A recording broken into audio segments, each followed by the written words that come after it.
Get started? Yes. Cool. All right. So I'm Brendan Lynch. I am FEMA Region 1 interim regional coordinator. I'm kind of handling the direct technical assistance aspect of the BRIC program right now.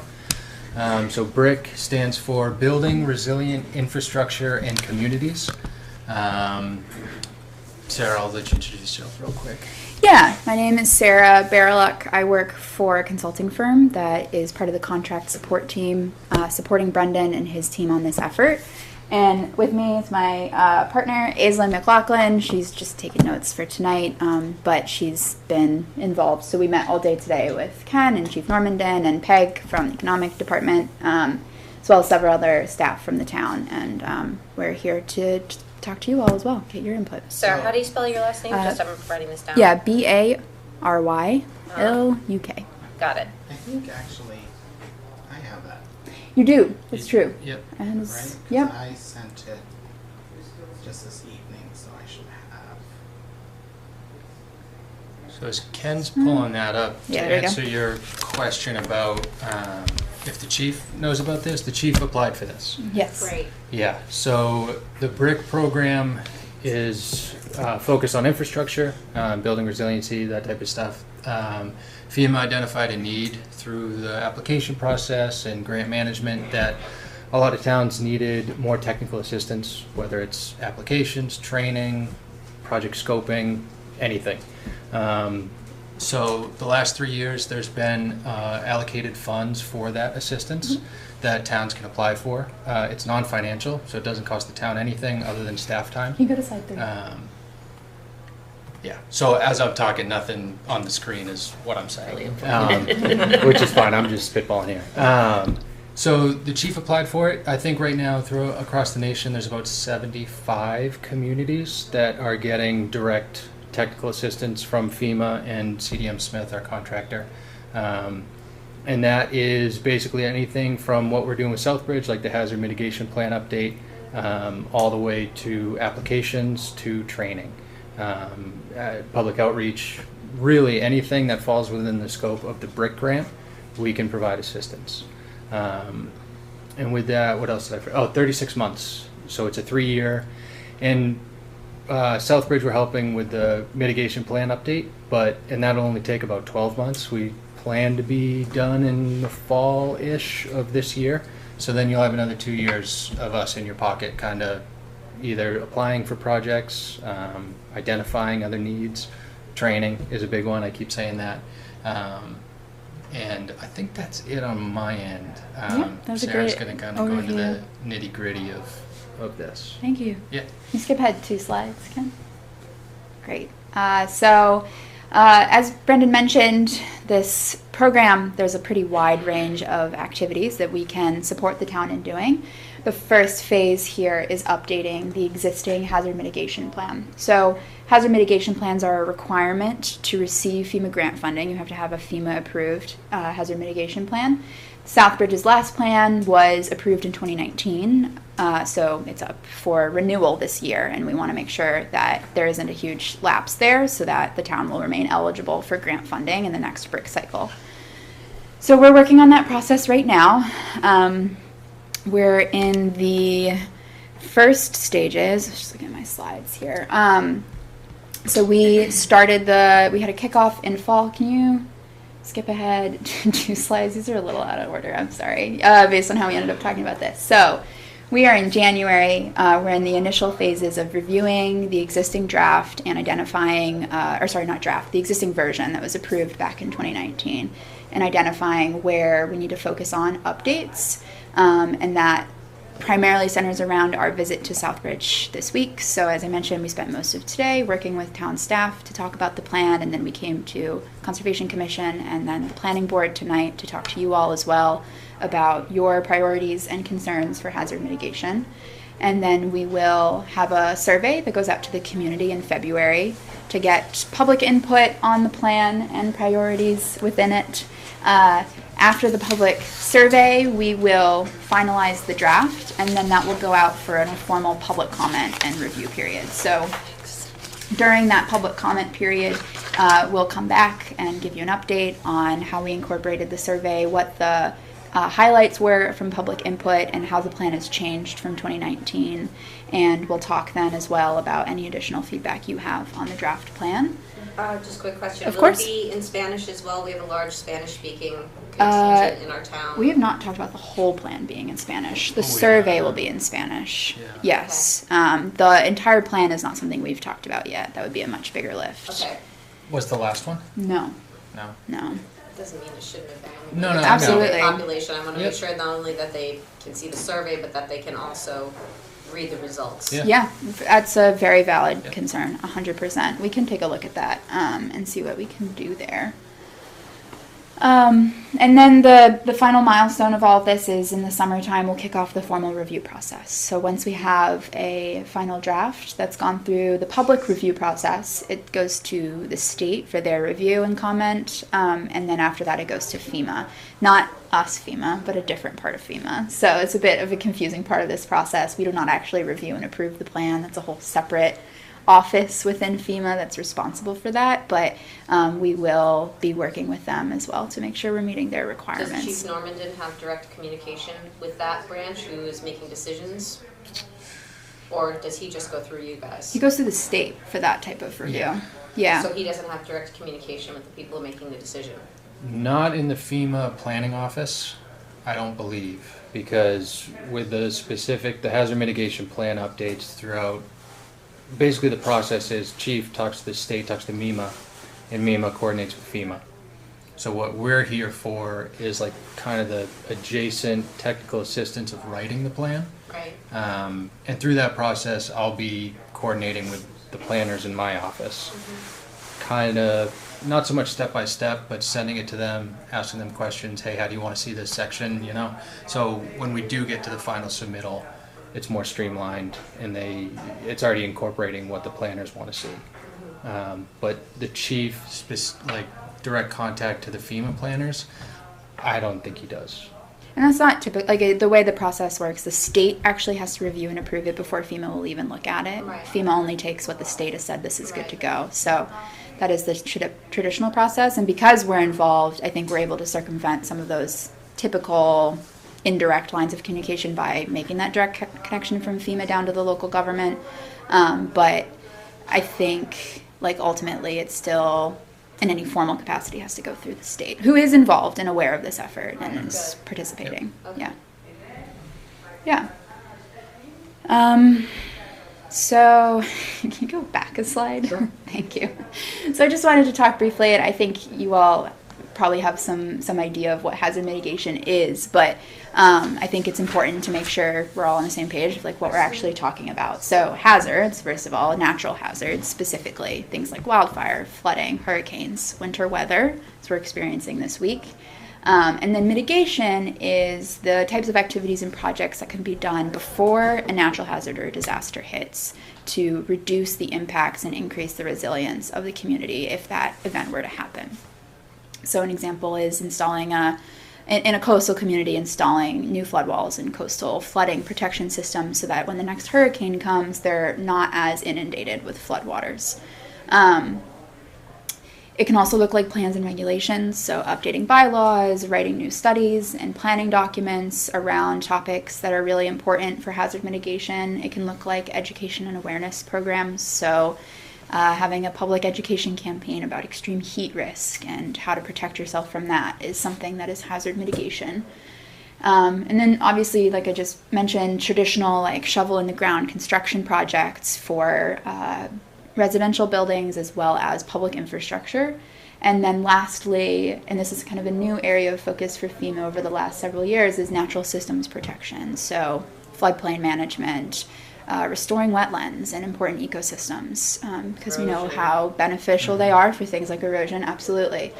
So that's hazard mitigation too. From FEMA's perspective, the environment and ecosystems are infrastructure that should be protected. Okay, can skip ahead 2 slides. So, as I mentioned, we're updating an existing version from 2019, and it's a 100-plus page document. So I thought it might be helpful for this conversation to put together a very quick summary of some highlights of that plan. It is available online through the Regional Planning Commission, who wrote it. That's the Central Massachusetts Regional Planning Commission, if you want to review it in detail. It had the overall goal of facilitate activity within the town of Southbridge that reduces the loss and risk of loss to persons and property. We are hoping to update and expand that goal through that process to address like new priorities and concerns for the town. It looks at, I think, 11 or 12 hazards overall, and these are the 4, I think, rather unsurprisingly, that come out as highest risk for the town. Severe snowstorms, thunderstorms, flooding, and hurricanes, as well as the like interrelated impacts there. And then, so mitigation strategies, that's a big part of this plan. There's a big section at the end that says, here are all of the potential projects and activities that Southbridge might do with respect to hazard mitigation in the next 5 years. The previous plan had around 30 or so of these activities. We're going to be sitting down with staff tomorrow to start looking at that list and updating it to say, okay, did this project get done? Is it in the budget? Where's the status? How is that moving? And then what other projects should we add to this table? And we're also going to get information from the survey for that as well to find out what's important to the community. But some highlights from what's in 2019's plan, some big themes in those mitigation strategies were updating stormwater drainage throughout the town, strengthening existing education and regional coordination efforts, and then incorporating hazard mitigation priorities and goals into other planning efforts and plans that the town is creating. And then one more slide. Great. And so this is just a summary of the process that we're going through right now. I'm not gonna spend a ton of time on this slide unless you all have very technical specific questions on what we're going through. But the big takeaway here is, we're reviewing and updating the existing version. We're not starting from scratch, and we're not trying to bring in something new and not necessarily relevant to the town's priorities. We want to ground this in what's most important to the community and the town for the future of the town. We want to reflect current priorities as well as where you want to see the town go in the next 5 years. And we also want to coordinate as best we can with other efforts. Even if they might not be explicitly hazard mitigation, I think there's always an opportunity for like more comprehensive planning and coordination there. So we want to make sure we're taking the full breadth of, what all is happening in the town and what's important and what we expect to see in the next 5 years. So that's the end of my lecture. Now we're available for any additional questions or comments you all might have. I'll make space for you guys because I could go all night. And 6:32. We should open the meeting and do our little parts. We could do them later. Let's open the meeting, and then we'll go back to questions, and then we'll do 2 and 3 later on as time improves. So it being 6:32, I'll call the meeting to order, and we will skip items 2 and 3 on the agenda till later in the evening, and we'll open up for questions to the FEMA brick team. And Mr. Chair, Yes. Corey is present. Corey's present, good. So there's 5 of us. Good. Corey, do you have any questions? No. Okay. I'm sure Pam does. I just have one comment. Sure. You were just mentioning that you wanted to coordinate with any other planning. Mm-hmm. Well, my understanding is the town is going to be working on master planning updating within the next year. Okay, So you probably should know that. absolutely. Yeah. Thank you. Absolutely. That's definitely the kind of thing we want to be. And to add to that, Sandy, so they're also doing the open space plan as well as the housing production plan. Oh, Yeah. So great. there's a lot of planning that's happening. That is wonderful. And it all We have our work cut out. overlaps. Cut out for us. But it'll help you. It will. Yes. No, absolutely. And it will help those plans too. Absolutely. Okay, All right. may I? Absolutely. Southbridge is a hilly town with a big river, class 4 rapids going through. We've been absolutely catastrophically flooded, as you know, in the past, and the dam is scheduled for renewal or devolution in 40 years, our Okay. dam currently. So we have that to look forward to, which is great. And we have multiple private dams on the Quinnebog itself that they're trying to apply to update their structures, but they're not really getting anywhere. So that the owners want to be responsible for the dams and the levees. And we need help with that. Okay. Because they're a hazard, they're a risk, because they're just degrading currently. Upland wetland sponges. We have seven streams coming into the Quinnebog in Southbridge itself.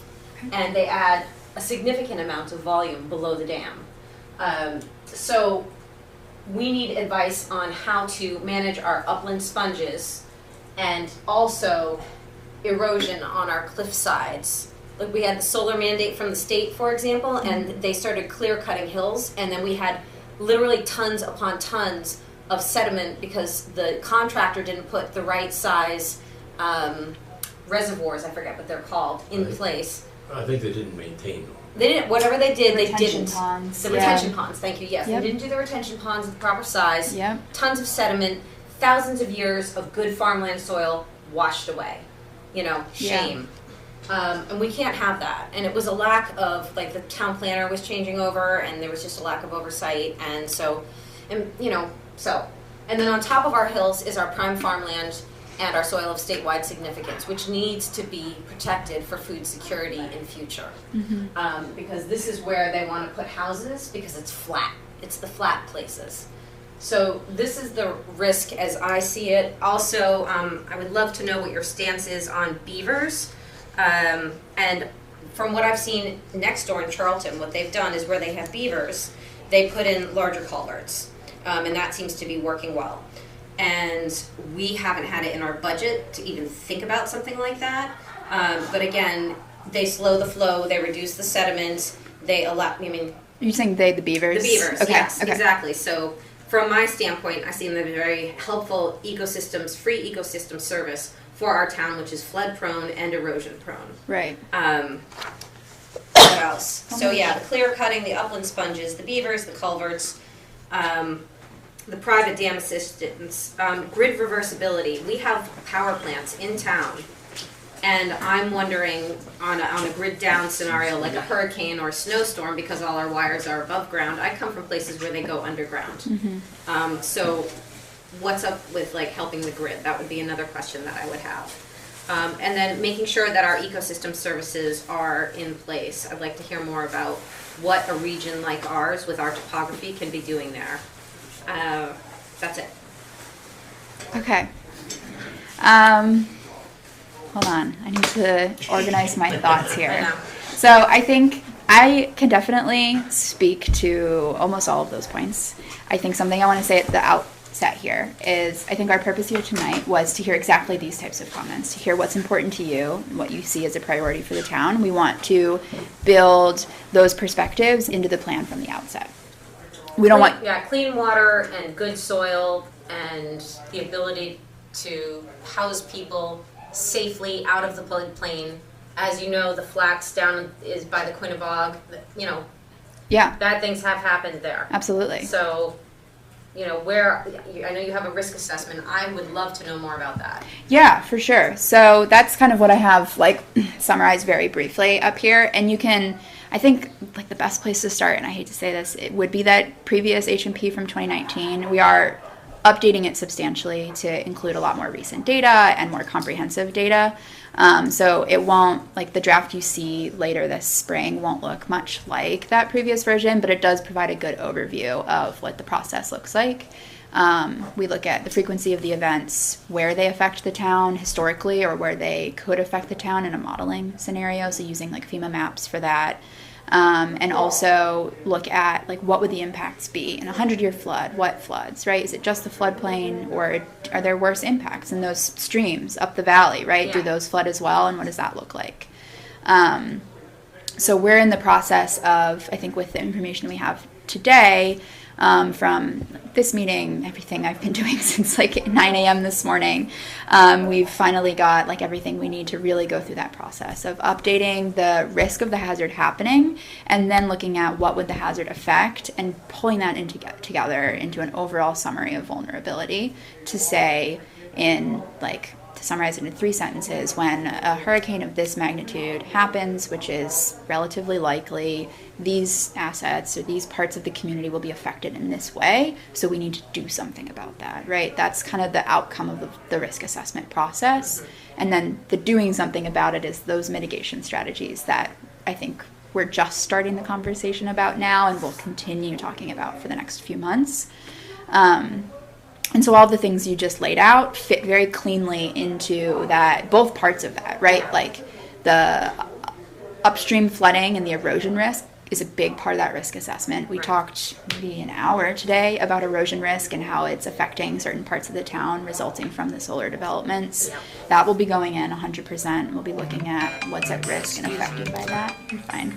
And then mitigation strategies, on the other hand, like upsizing culverts in beaver-prone areas, like that's something that could very easily go into that part of the plan as well.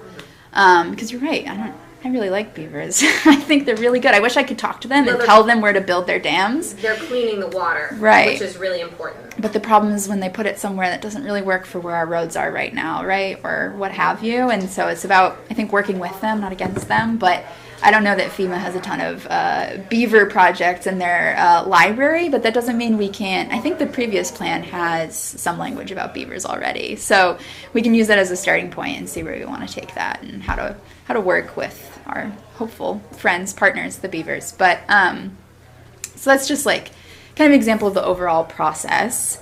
I think in talking, I lost a couple of the points you laid out, but I think we agree, like, housing. So we're trying to match this process to development trends as well and figure out how hazard mitigation and development in Southbridge can work together rather than against each other.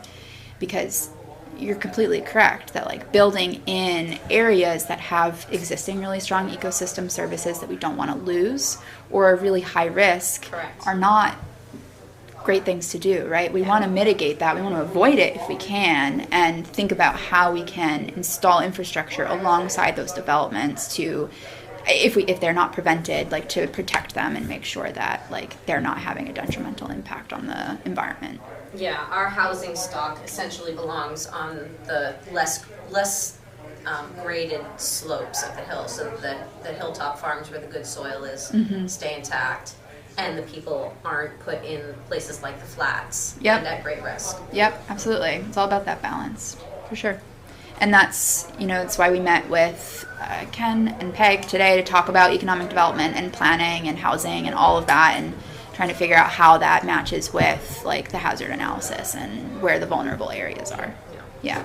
I mean, we talked just as much about historical things as things that are coming in the future, because the plan needs to speak to both of that. Sorry, you were just about to speak. No, I just, this morning when you were discussing, did the subject, I'm mentioning this because one of our members is not here, and I know that he would be bringing it up.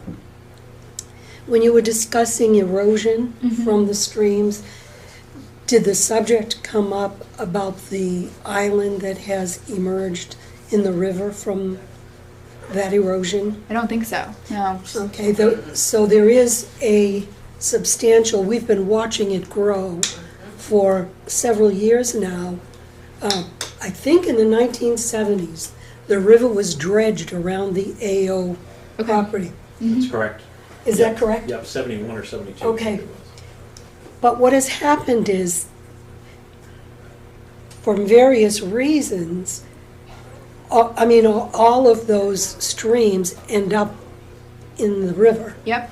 And there is a substantial island that has been created.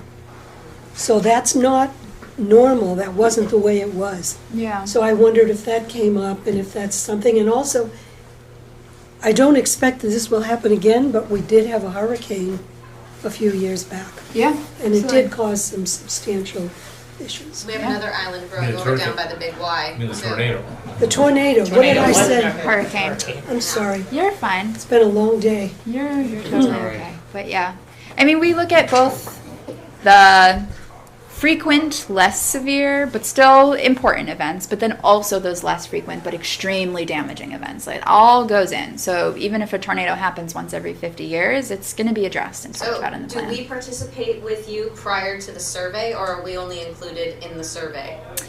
It'll be, most of the engagement will actually start with the survey. So we're going to send the survey out in a couple of weeks, and you're welcome to complete the survey, submit any additional comments at that time, or circulate it with your networks. And then after the survey results, we'll finalize the draft and we'll come back for additional discussions and Can we go be back able to to that talk more about it. process slide that you had? I think it's Which one was back that? 3. Let me share the screen for those online. It was like an arrow going right. Yeah.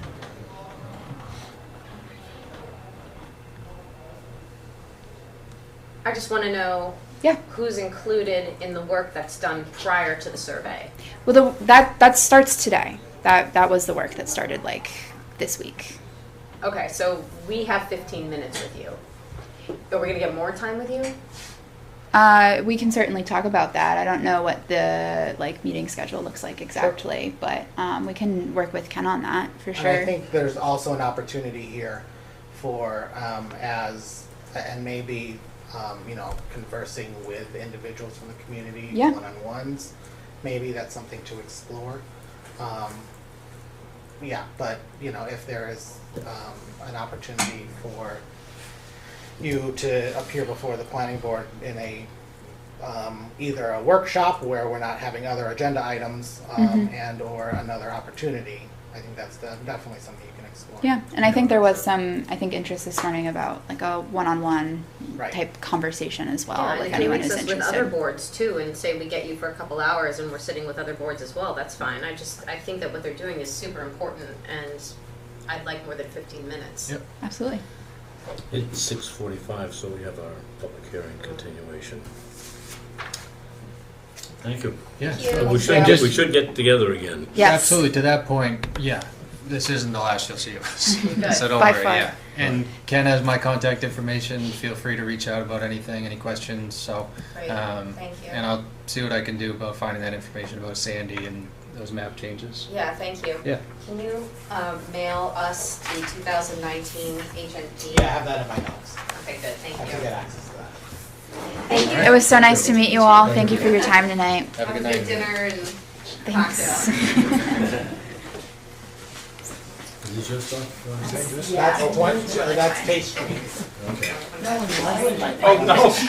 I was wondering when the owner of the coat was. Can I use it?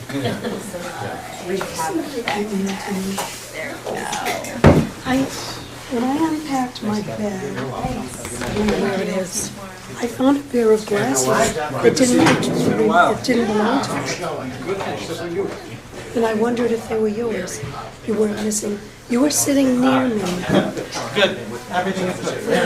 I'd have to see them for sure, because I have several different pairs, and I don't wear them obviously all the time.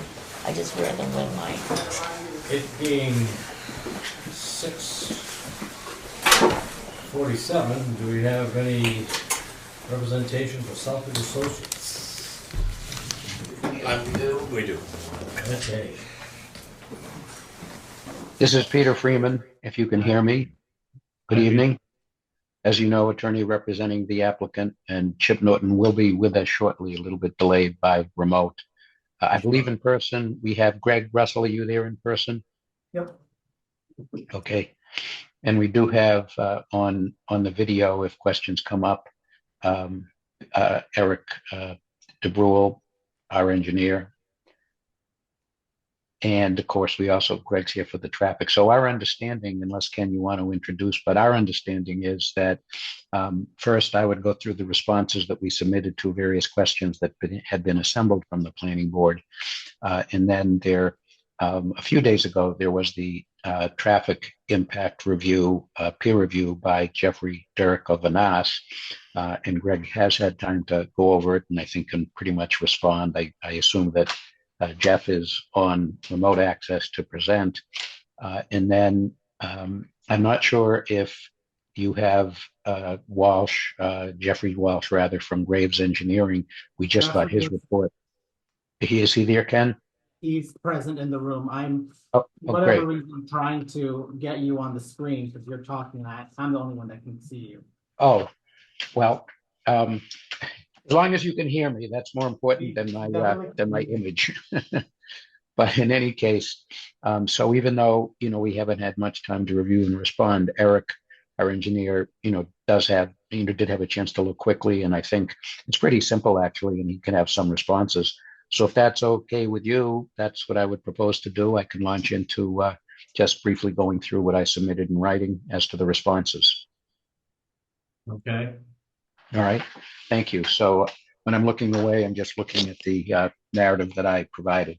So the first question was about a report on maintenance that has been completed on the levee.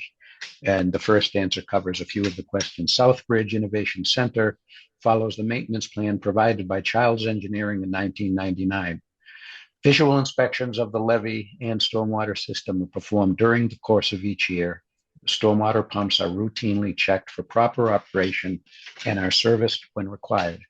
The maintenance program does not require removal of tree growth. However, if this is a requirement of the Army Corps of Engineers or other governing body, we will review and comply as required. Maintenance of the dam and associated spillway gates are performed each spring when the weather and the Army Corps of Engineers allow. The pond level is lowered to allow for the removal of debris and silt from the pond side of the dam. Flashboards and stanchions are inspected and replaced when damaged. Over the course of the last 5 years, repairs and replacements have been made to the main and emergency spillway gates. Last year, masonry repairs were also completed at the 25 K Street end of the dam abutment. So that was the first question and the first answer. The next one is about really the income mix. It says the special permit for the redevelopment states that the applicant intends to develop 139 residential, workforce, and low-income rental apartments. However, you're looking for an indication as to whether any of these units will be subsidized. So the answer is this: the project will contain, and by the way, Chuck Eisenberg, our consultant on these matters, is also available. He is at 2 meetings at once, but I think it's straightforward. But if we need him, we can try to get him. There are 139 units. Of these, 23 will be for families earning up to 30% of the area median income. And most of this is dictated by the tax credit program. 101 will be for families earning less than 60% or up to 60% of the area median income. And 15 will be for families earning more than 60% of the area median income, but no greater than 80%. To be eligible for an allocation of low-income housing tax credits, the state agency, now Executive Office of Housing and Livable Communities, it used to be DHCD, they require a minimum of 13% of the 30% AMI units. There are 15, this gets a little complicated, but it just goes as to the categorization. There are 15 30% AMI area median income or annual median income in this project to offset the 80% units, which is allowed now. All units are therefore tax credit eligible based on what they now allow called income averaging. And all families will pay approximately 30% of their income in rent, and the 80% AMI units are considered workforce units by Massachusetts. The other units at less than 80% are considered low-income units as defined by HUD. Then the next question was about Army Corps and the policy of no trees on levees, and that was, answered by the previous response. And if anything is required, then that will certainly be done. Then there was a question about what bridges are overseen by Franklin Realty, what is the H2O rating of the bridge, and would MassDOT allow traffic across it? What are the code and inspection processes for the bridges owned by Franklin Realty? And the question said, we want to ensure the bridges can bear the weight of emergency vehicles, specifically the fire engines. What we said, and it's a short condition, this same issue is covered as a condition to the 25 K Street special permit, so will be addressed as required. And what the special permit in that project says is condition 14. It says the applicant, sorry, just trying to read it from the photo I took. The applicant shall submit a structural bridge analysis to determine the adequacy of the two bridge structures located on K Street to support the apparatus. So, certainly we'd be fine with the same condition on this special permit. Then a very short one, has the applicant applied for any grants to address issues with the levee and other infrastructure maintenance? No, we haven't. Then a question of full inspection of the sewage lines on the AO parcel, particularly the lines going under the river. The statement in the question was, given their age, citing or sitting in a river, and increased use, she thinks whoever asked the question has stated it's imperative to ensure that they're intact, functional, and without leaks.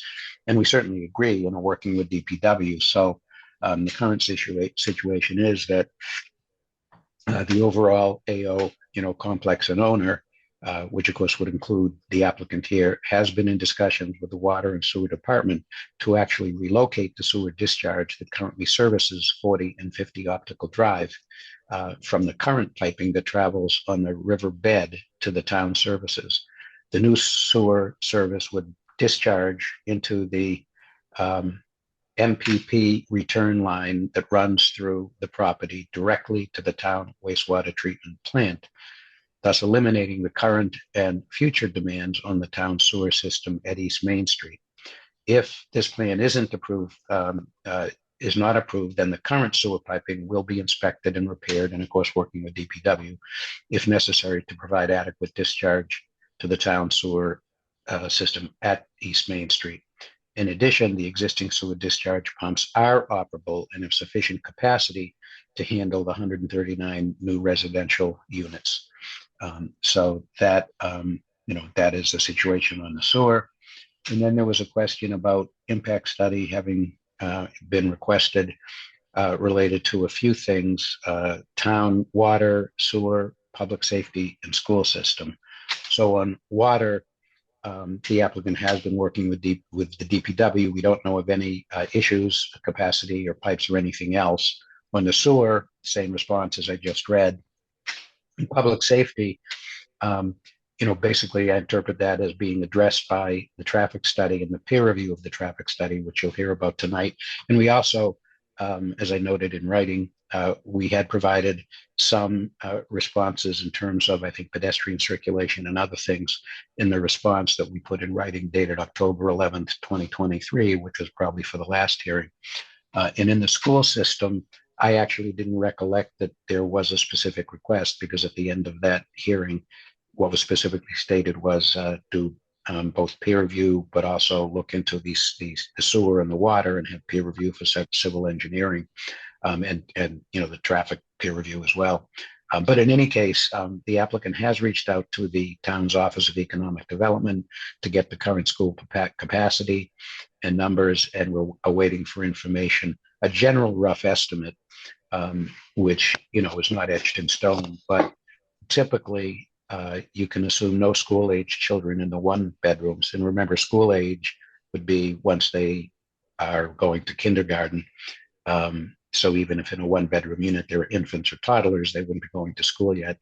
An average of one school age child per unit in the 2-bedroom units, and perhaps 2 per unit in the 3-bedroom units. So that's essentially the answer on that. Then there was a question under the same topic or same heading, environmental. So we've done 2 things. We have provided, they were very lengthy, but I think I provided them by the link where your office should have been able to open them. There is a phase 1 environmental assessment report for 40 optical, and likewise a separate one for 50 optical. That was, I think it was June of 2023. And all of those reports showed no further action being required.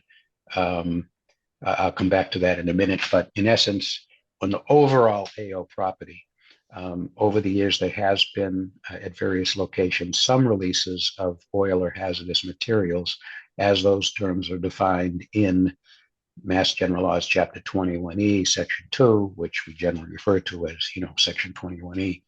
Um, and they led to environmental response actions, that's the legal term, all of which have resulted in closure under Massachusetts Department of Environmental Protection regulatory requirements. Those locations and closures have included, but not limited to, the closure of the former landfill and lagoons, the removal and cleanup of oil tanks and contaminated soil serving the current power plant, various underground gasoline tanks, and the issuance of AULs for certain existing parking areas, which are recorded documents that, mandate that any requirements will be met. And again, this has all been signed off on by DEP. As each building has been redeveloped, updated phase 1 surveys have been completed, and these are for the buildings other than 40 and 50.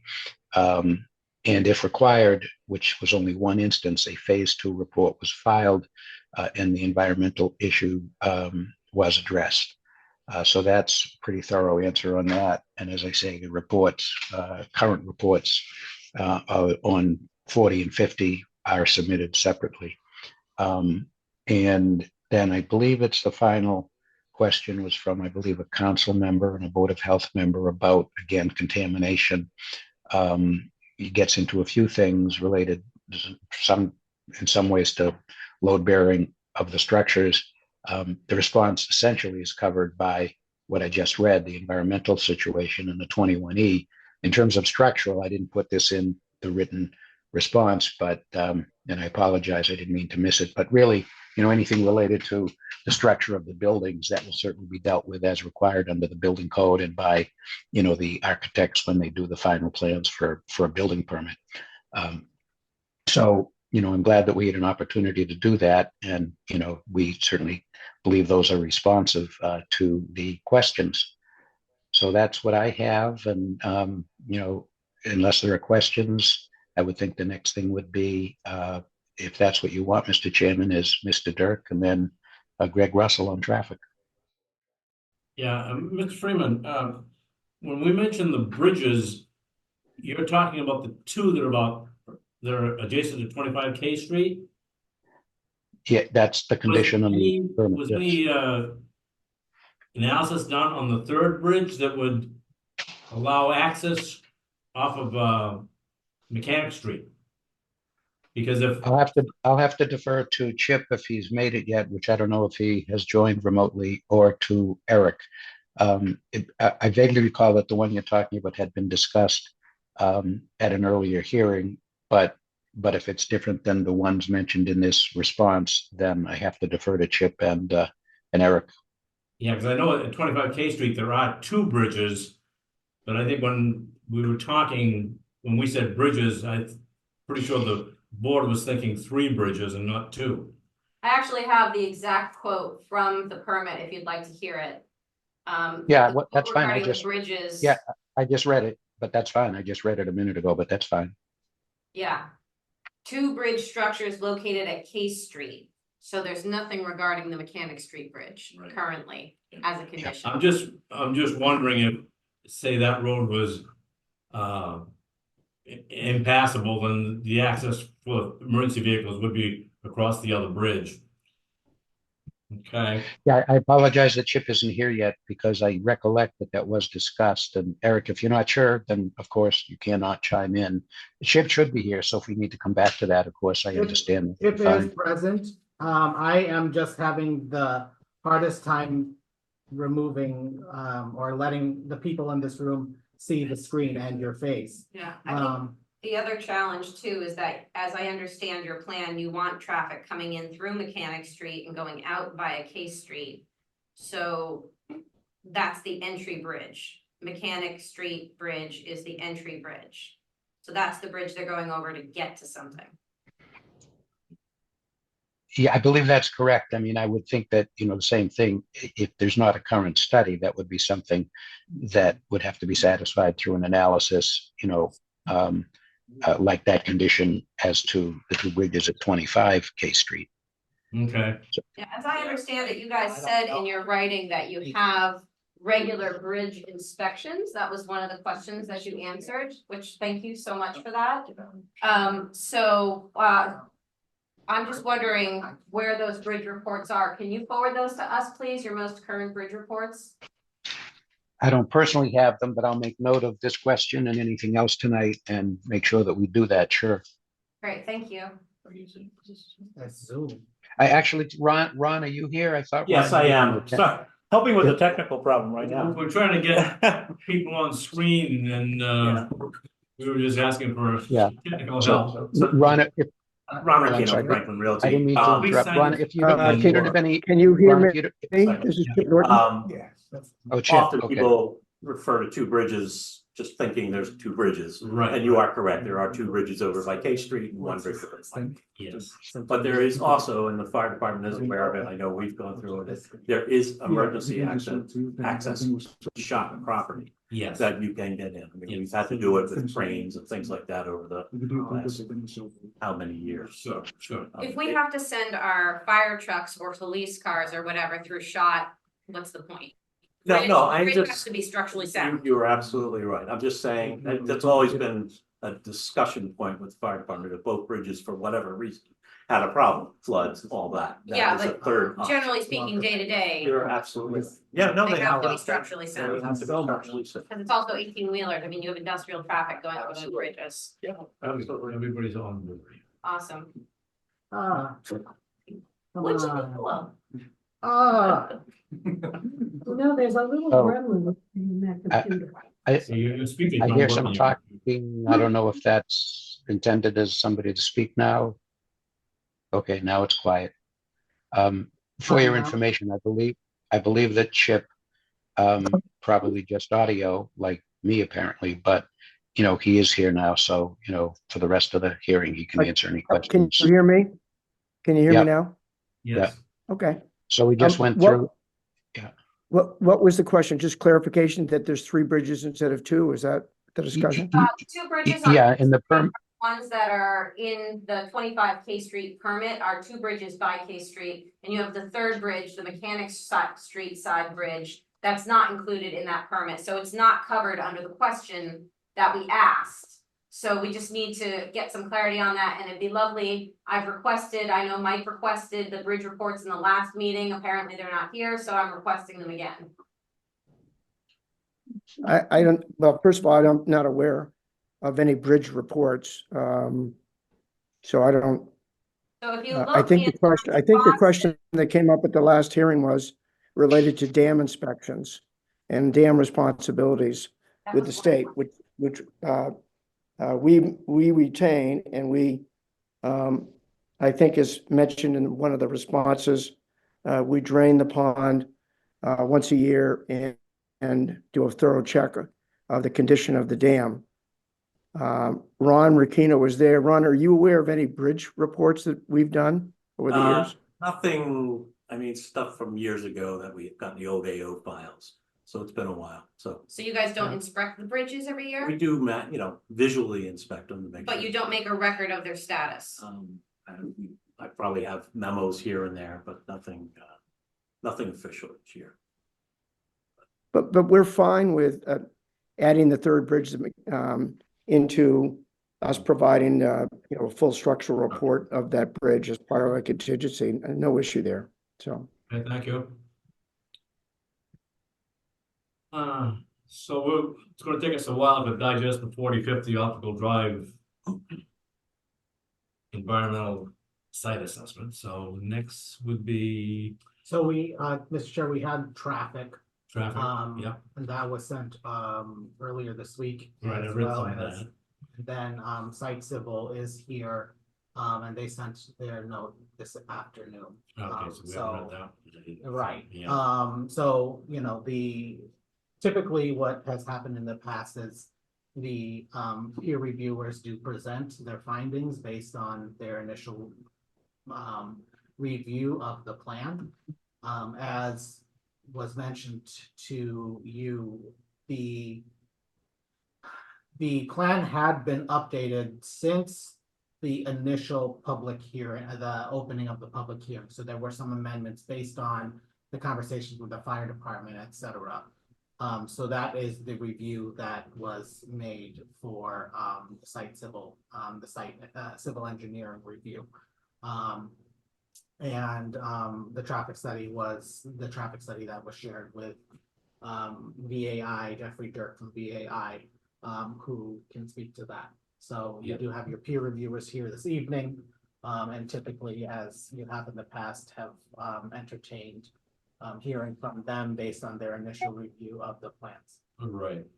I'm sorry, can I just get your name one more time? I missed it. Sure, it's Ron Ricchino. Ron Arquino, thank you so much. Yep, I'll sign in as well. Mr. Chairman or Yes. Ken, could I just ask kind of a housekeeping thing? Because I realize now I'm not sure I'm seeing the full table or all the members. I believe that we went forward with 6 members because that's all you've had. Do we have 6 people there or on remote? We have and 5. or- One person is absent. We have 1 on remote and 4 present here. And so the one absent, Ken, I hope you've been keeping track. Can that person review the tape and do the Mullen rule? You'll be moving them along, 'cause this is only Great. time. Yeah, Great. Mr. Loin, this is the first meeting that he's missed, so. Okay, great. Sorry for the interruption, but I appreciate that. Thank you. No problem. Well, yeah, we're still gonna have a full 6. Yeah, thank you very much. So, traffic. The traffic is Mr. Dirk online. Okay. Are we, what are we referring to in terms of documents? This one. I don't know that. We got it by email. Jeff, if I may, just to help, Jeffrey Dirk's letter is dated January 12th, which would have been Friday. I'm not sure if you got it Friday or yesterday because Monday was a holiday. But that's the Vanas letter, and our report had been sent in quite a while ago, the traffic assessment from VHB. I thought we had asked for a copy of that. Do you happen to have a, can you print out a copy Sure. for me? Because I'd love to bring it home. The review letter or the No, their traffic study. what they're referring to? Yeah. That would be great. Thank you. Yes, please.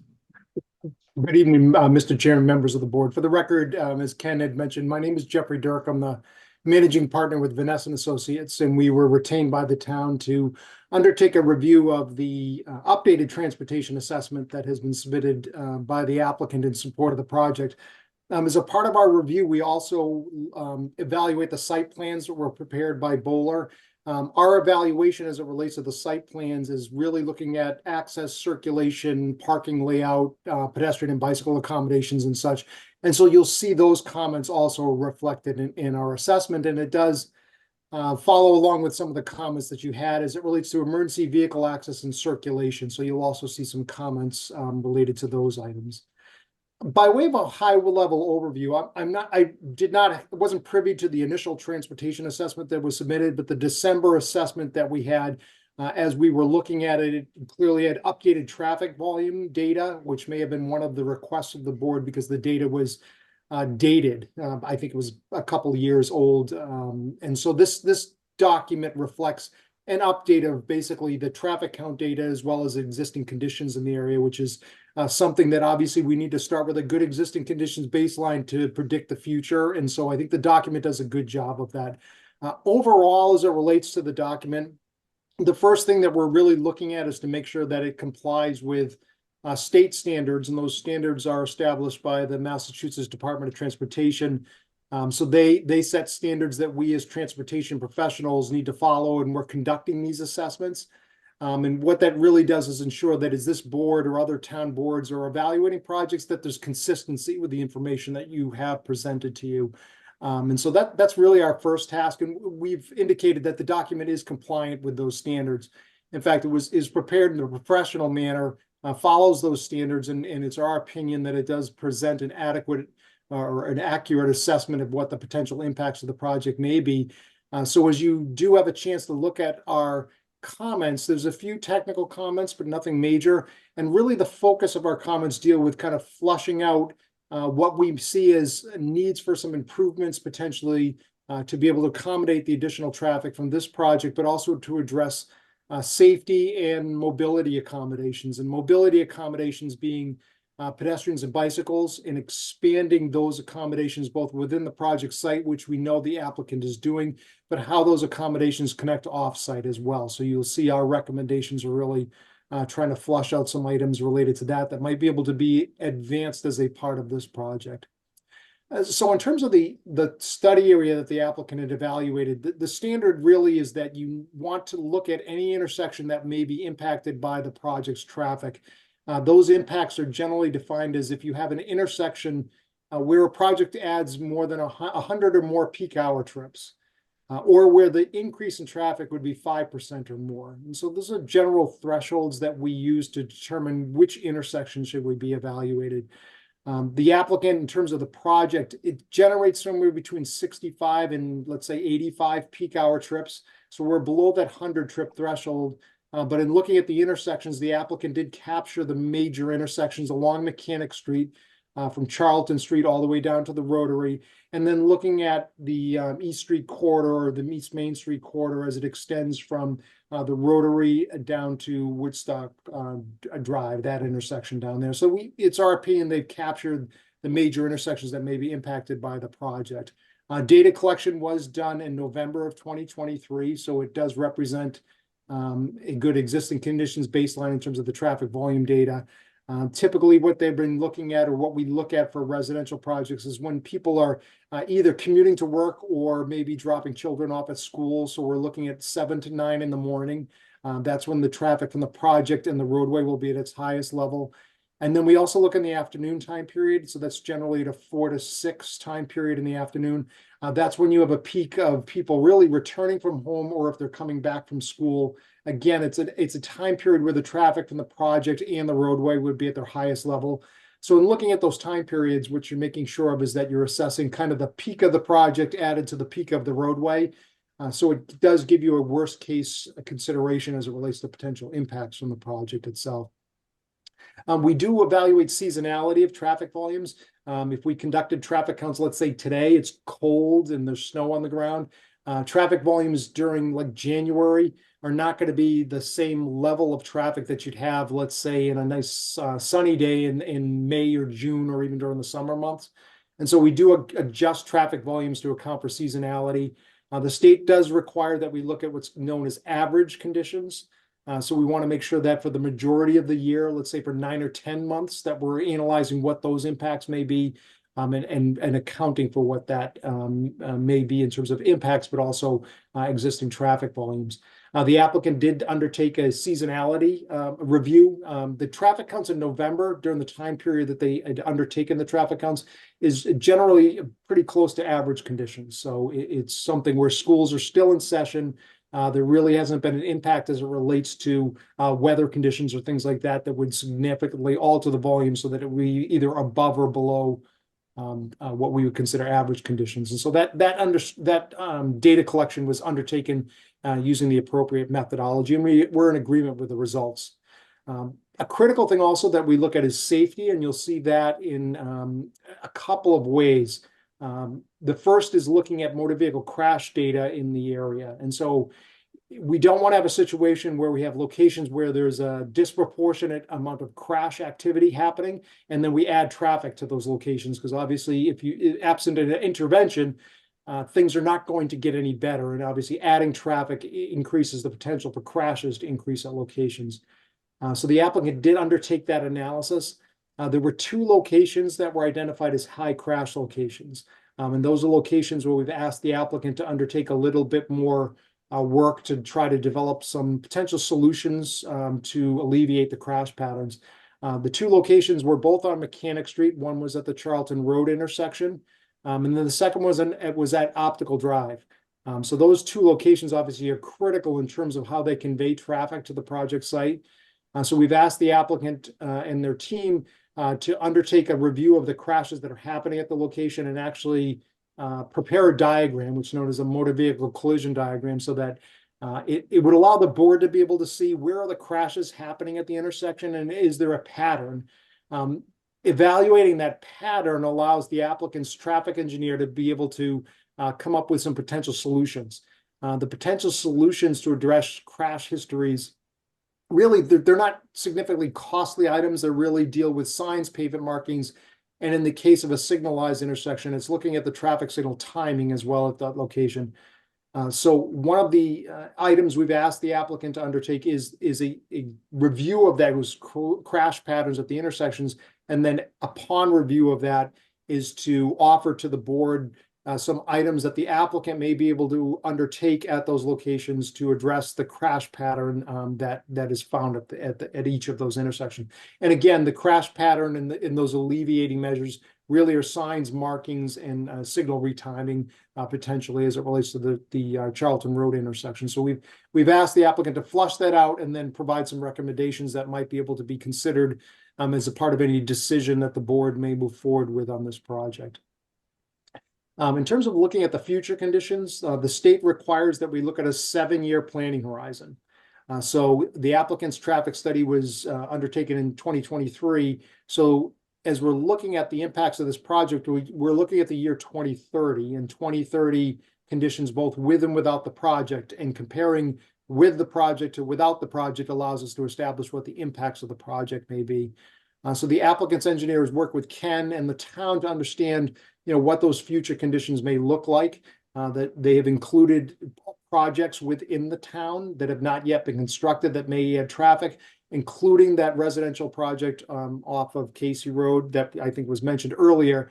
So they've added the Case Road traffic volumes associated with that project into their traffic analysis. So it does represent kind of a build out as currently contemplated within the Innovation Center there. There was also an additional development, I think, external to the area that was also included in the traffic study. In addition to those background projects, they've used a 1% growth rate compounded annually. Just that growth rate represents just general increase in traffic in the area.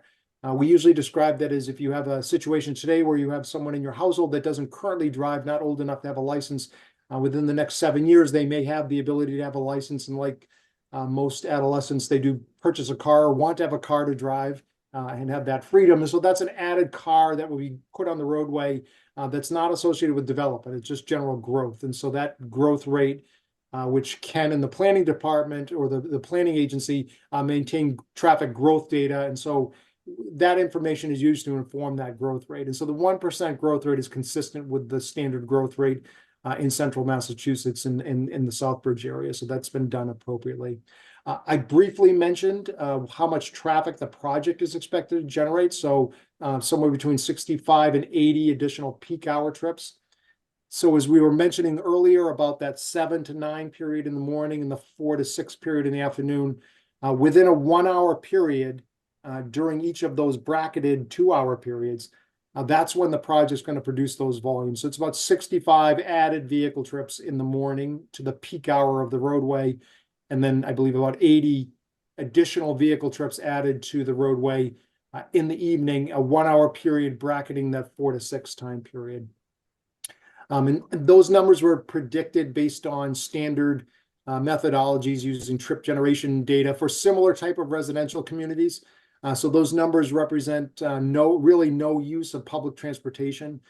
So it really represents kind of an auto-centric project. So generally, those numbers would be on the high side in terms of what will actually be produced. We're obviously hoping through some intervening measures to reduce those volumes, which we think we can do given the fact that there is access to the Worcester Regional Transit Authority in this area, the Route 29 bus. So that's, again, an opportunity to get those numbers down lower. So we actually have some recommendations for the applicant to encourage use of alternative modes of transportation. So once we've understood that volume of traffic that the project is going to generate, we need to assign that traffic onto the roadway network. And that gets to kind of what you were talking about earlier on with the bridges as they relate to the project. The connections to the roadway network, I think, as the applicant's attorney and the applicant has knowledge, you need to go over a bridge to get to either Mechanic Street or to come out the Case Road side of the project site. The way that the trip distribution or the assignment of traffic, let's say, to those bridges, or how it may work coming out one side or the other of the project site, the applicant has estimated that roughly about 60% of the trips are expected to come in from the Case Road side. The balance of that traffic will be coming out of Mechanic Street. So it's about a 60-40 split as it relates to entering. The exiting is actually the flip of that. So the majority of the traffic exiting is coming out to Mechanic Street. One of the reasons for that is the left turn restriction that you have coming out of Case, but also the way that the circulation works between the buildings that are there. So as you're looking at the site plan, there's a one-way directional circulation coming to the site that kind of forces you around we'll describe it as a counterclockwise direction as you're leaving. And so that does influence that traffic pattern and where people may be entering and exiting from the project site. But it does go back to, as you're kind of were questioning before, is about the bridges and making sure if we want good dispersal of traffic, if we want good emergency access, the bridges obviously need to be functional. If they're not functional, then that's going to force a different traffic distribution that has not been anticipated in the traffic study. And so right now we're assuming, as the applicant has said, that their intent is to make sure that they've got good access to the project site, not only for the resident circulation, but also for emergency vehicle access. And so the distribution pattern that they've used does reflect that. We did ask the applicant to take a look at that distribution pattern, more so focused on how residents of the town of Southbridge, where their employment centers are. So the U.S. Census does publish data that allows us to be able to look at if you live within the town, you also report where you work. And so by using that data for existing residents of the town, it does provide another opportunity to look at, again, the distribution of traffic as to which access points may be used, and just to kind of back check the distribution pattern that the applicant is using in the traffic study. I don't expect that it's going to significantly alter the distribution, but again, because we do have that Mechanic Street Optical Drive intersection that is a high crash location, we do want to make sure that we try to, as close as we can, estimate the increase in traffic that may occur at that intersection as it relates to the crashes that are happening. So again, another homework assignment we've asked the applicant's engineer to go back and look at. I don't think it's going to significantly change anything, but we do want to make sure that the data is as close as what we would expect to be in terms of those trip patterns. So in looking at the impacts of the project, and when we're looking at those impacts, we're reporting kind of what people experience at intersections. And so that experience is, how long do I wait trying to get out of Optical Drive? And then if I do have delays trying to get out of Optical Drive, as an example, or waiting at the Charlton Road traffic signal, then there's a backup of cars or queuing that happens in front of me. So as the applicant's looking at impacts, what they're measuring is how much longer do I need to wait at a traffic signal or wait at a stop sign? And then how many additional cars may be in front of me? So if you have, 2 cars in front of you today, with a certain amount of delay that you have, after the project's built, we add the 65 vehicle trips or 80 vehicle trips. Does the number of cars in front of me go up by a factor of 2? So now there are 4 cars in front of me, which means I need to wait longer. So we're looking at those 2 parameters. So as that impact has been assessed for the project, what was shown is that the delays at any intersection did not go up by more than 12 seconds. And 12 seconds is not something that's really perceivable from the standpoint of motorists. I mean, it's not something as it relates to like a traffic signal that operates on like 60 seconds. If you get there on a red light, it takes 60 seconds for it to come around and I'd show you a green light as an example. So 12 seconds added into that it's not even a signal cycle. So it's not something that's going to be really perceivable to the average motorist. And then the backups at intersections, again, as we looked at that in relation to before and after the project, the backups at intersections didn't go up by any more than 2 vehicles. So looking at that, what it says is the project as it relates to impacts, it's not significantly impactful, but I just caution in that doesn't mean that it's a panacea out there and that there's now backups at intersections, say in the evening between 4 and 6, that you don't see queuing or that you need to wait a long time. So there are locations where there is existing delays at intersections and those delays translates into backups, but how the project impacts that is not significant. We did ask the applicant to take a look at some of the signalized intersections and offer some recommendations to potentially retiming those traffic signals because it does look like there is some capacity. It's just that the signals are they're not timed properly. And so we've asked that the applicant, again, looking at potential conditions going forward, is that you allow the project to be constructed, the traffic to actually be realized from the project, and then you go back out and look at what the actual impacts are. And if you need to change some traffic signal timing, that you go ahead and do that. And so that would be something, again, we've asked the applicant to commit to doing as a part of the project. So that really concludes our review of the transportation assessment. So as it relates to the homework for the applicant's traffic engineer, it's really looking at the motor vehicle collisions at those two intersections, so Optical Drive and at Charlton Road, looking at the trip distribution patterns as it relates specific to residents of the town of Southbridge and seeing if that makes any changes. And then we've suggested as a result of that, that there are some specific items that we've asked the applicant to commit to as it relates to mitigation. And those items would be addressing the safety impacts at the two intersections, retiming of traffic signals at both the Charlton Street intersection, which would relate to more of the safety implications there, and then at the Woodstock Drive intersection. The Woodstock Drive intersection, what was shown in terms of the analysis is that there's specific approaches that are operating over their design capacity.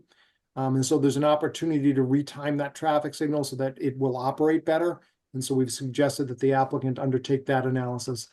Lastly, as it relates to the traffic study, is transportation demand management measures. And so these are measures that are really management of the project to encourage the use of alternative modes of transportation. So there is the Route 29 bus route that's operated by the Worcester Regional Transit Authority. It has a bus stop at the Mechanic Street Optical Drive intersection.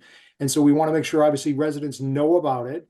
And then as we're thinking about the site and that intersection, is that it's safe to be able to walk there, because you leave your car and we want you to walk to the bus stop and then get the bus and walk back. And so we've recommended that the applicant, when they're looking at the Optical Drive intersection as it relates to safety, make sure that we have wheelchair ramps that meet ADA compliance.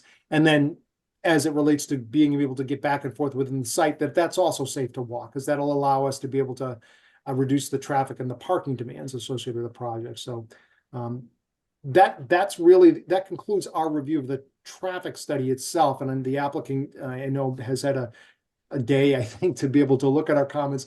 And, you know, if Greg, the applicant's traffic engineer, has any comments on that, obviously he can discuss anything he may have looked at since he received the letter. As it relates to the site plan, we do have some comments really to have the applicant take a look at emergency vehicle access and circulation within the project site. So we asked them to run a vehicle turning analysis or an auto turn analysis to look at the fire truck. How does the fire truck get into the project site? Is there enough maneuvering room along the roadways? Is there maneuvering room within the parking field for the truck to be able to circulate unimpeded and then exit from those areas? So they'll provide a turning diagram if they haven't already done it to show that the fire truck can get in and out and circulate within the parking field in an efficient manner without going through parking spaces or anything like that. So we've asked that be prepared. We've also asked for a similar diagram to be prepared for a moving van and a trash and recycling vehicle, also wanting to make sure that those vehicles can get in and circulate. Those different types of vehicles have different circulation requirements. A fire truck can actually turn very tightly. They're designed to maneuver in tight areas. And so their turning radius is different than what a moving van or a trash truck would have. And so that's why we want those two vehicles to be run differently. They also need to get to different areas. A moving van needs to get into wherever the loading area is going to be. And so the maneuvering is a little bit different to get there than a fire truck that just needs to drive along the drive aisles. And so both of those should be provided so that we can see that that all works. Within the project site, we've asked that some notes be added to the site plan, really dealing with compliance of signs and pavement markings to industry standards or the manual and uniform traffic control devices. Also, as it relates to sight lines within the site and at the access points into the property, the sight lines at both the Optical Drive as well as at the Case Road intersection, they do exceed what's required for safe operation of those intersections. And I think consistent with the other application that was approved within the Innovation Center, a standard note to be placed on the site plans to indicate that you don't want any objects placed in site triangle areas that would impede sight lines. That includes signs, any landscaping, but also snow piles. And so there's a note that we've asked that be added to the site plans. This just indicates the applicant's acceptance of those conditions to ensure that the safe sight lines that are there today will be maintained in the future. We've also asked that consideration be given to adding bicycle storage racks exterior to the buildings as well as interior bicycle parking, if there's a way to have a bike room, and the applicant may have already committed to that. But that those accommodations be provided within the project site. We do know the rail trail is going to be extended down to this area, and I think that's already on the list of work to be undertaken, I think, in this construction season. And I know that the applicant, in terms of what's going to happen within the Innovation Center, is that sidewalks and bicycle accommodations are an important part of what's going to happen. And so we want to make sure that this project, as it's designed and constructed, has those accommodations to match up to what's going to be coming, I think, within the next year to this area. So bicycle accommodations and the ability to be able to park bicycles, both exterior as well as interior, is important as well. We also reviewed the parking for the project site. We've concluded that based on the 190 parking spaces that are provided, and I know some of it's in a remote parking area, not directly adjacent to the building, that the number of parking spaces provided should be sufficient to support what is necessary for the peak parking demands of the project.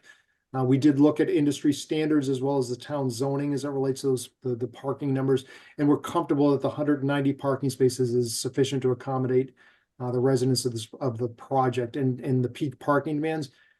We did suggest that at least 2 of the parking spaces within the project site or some accommodation for rideshare vehicles be provided. Again, that's kind of standard now that with multifamily residential, that you do provide those accommodations. They could just be simply marking spaces for short-term pickup and drop off. So like a 10-minute parking space or 2 10-minute parking spaces.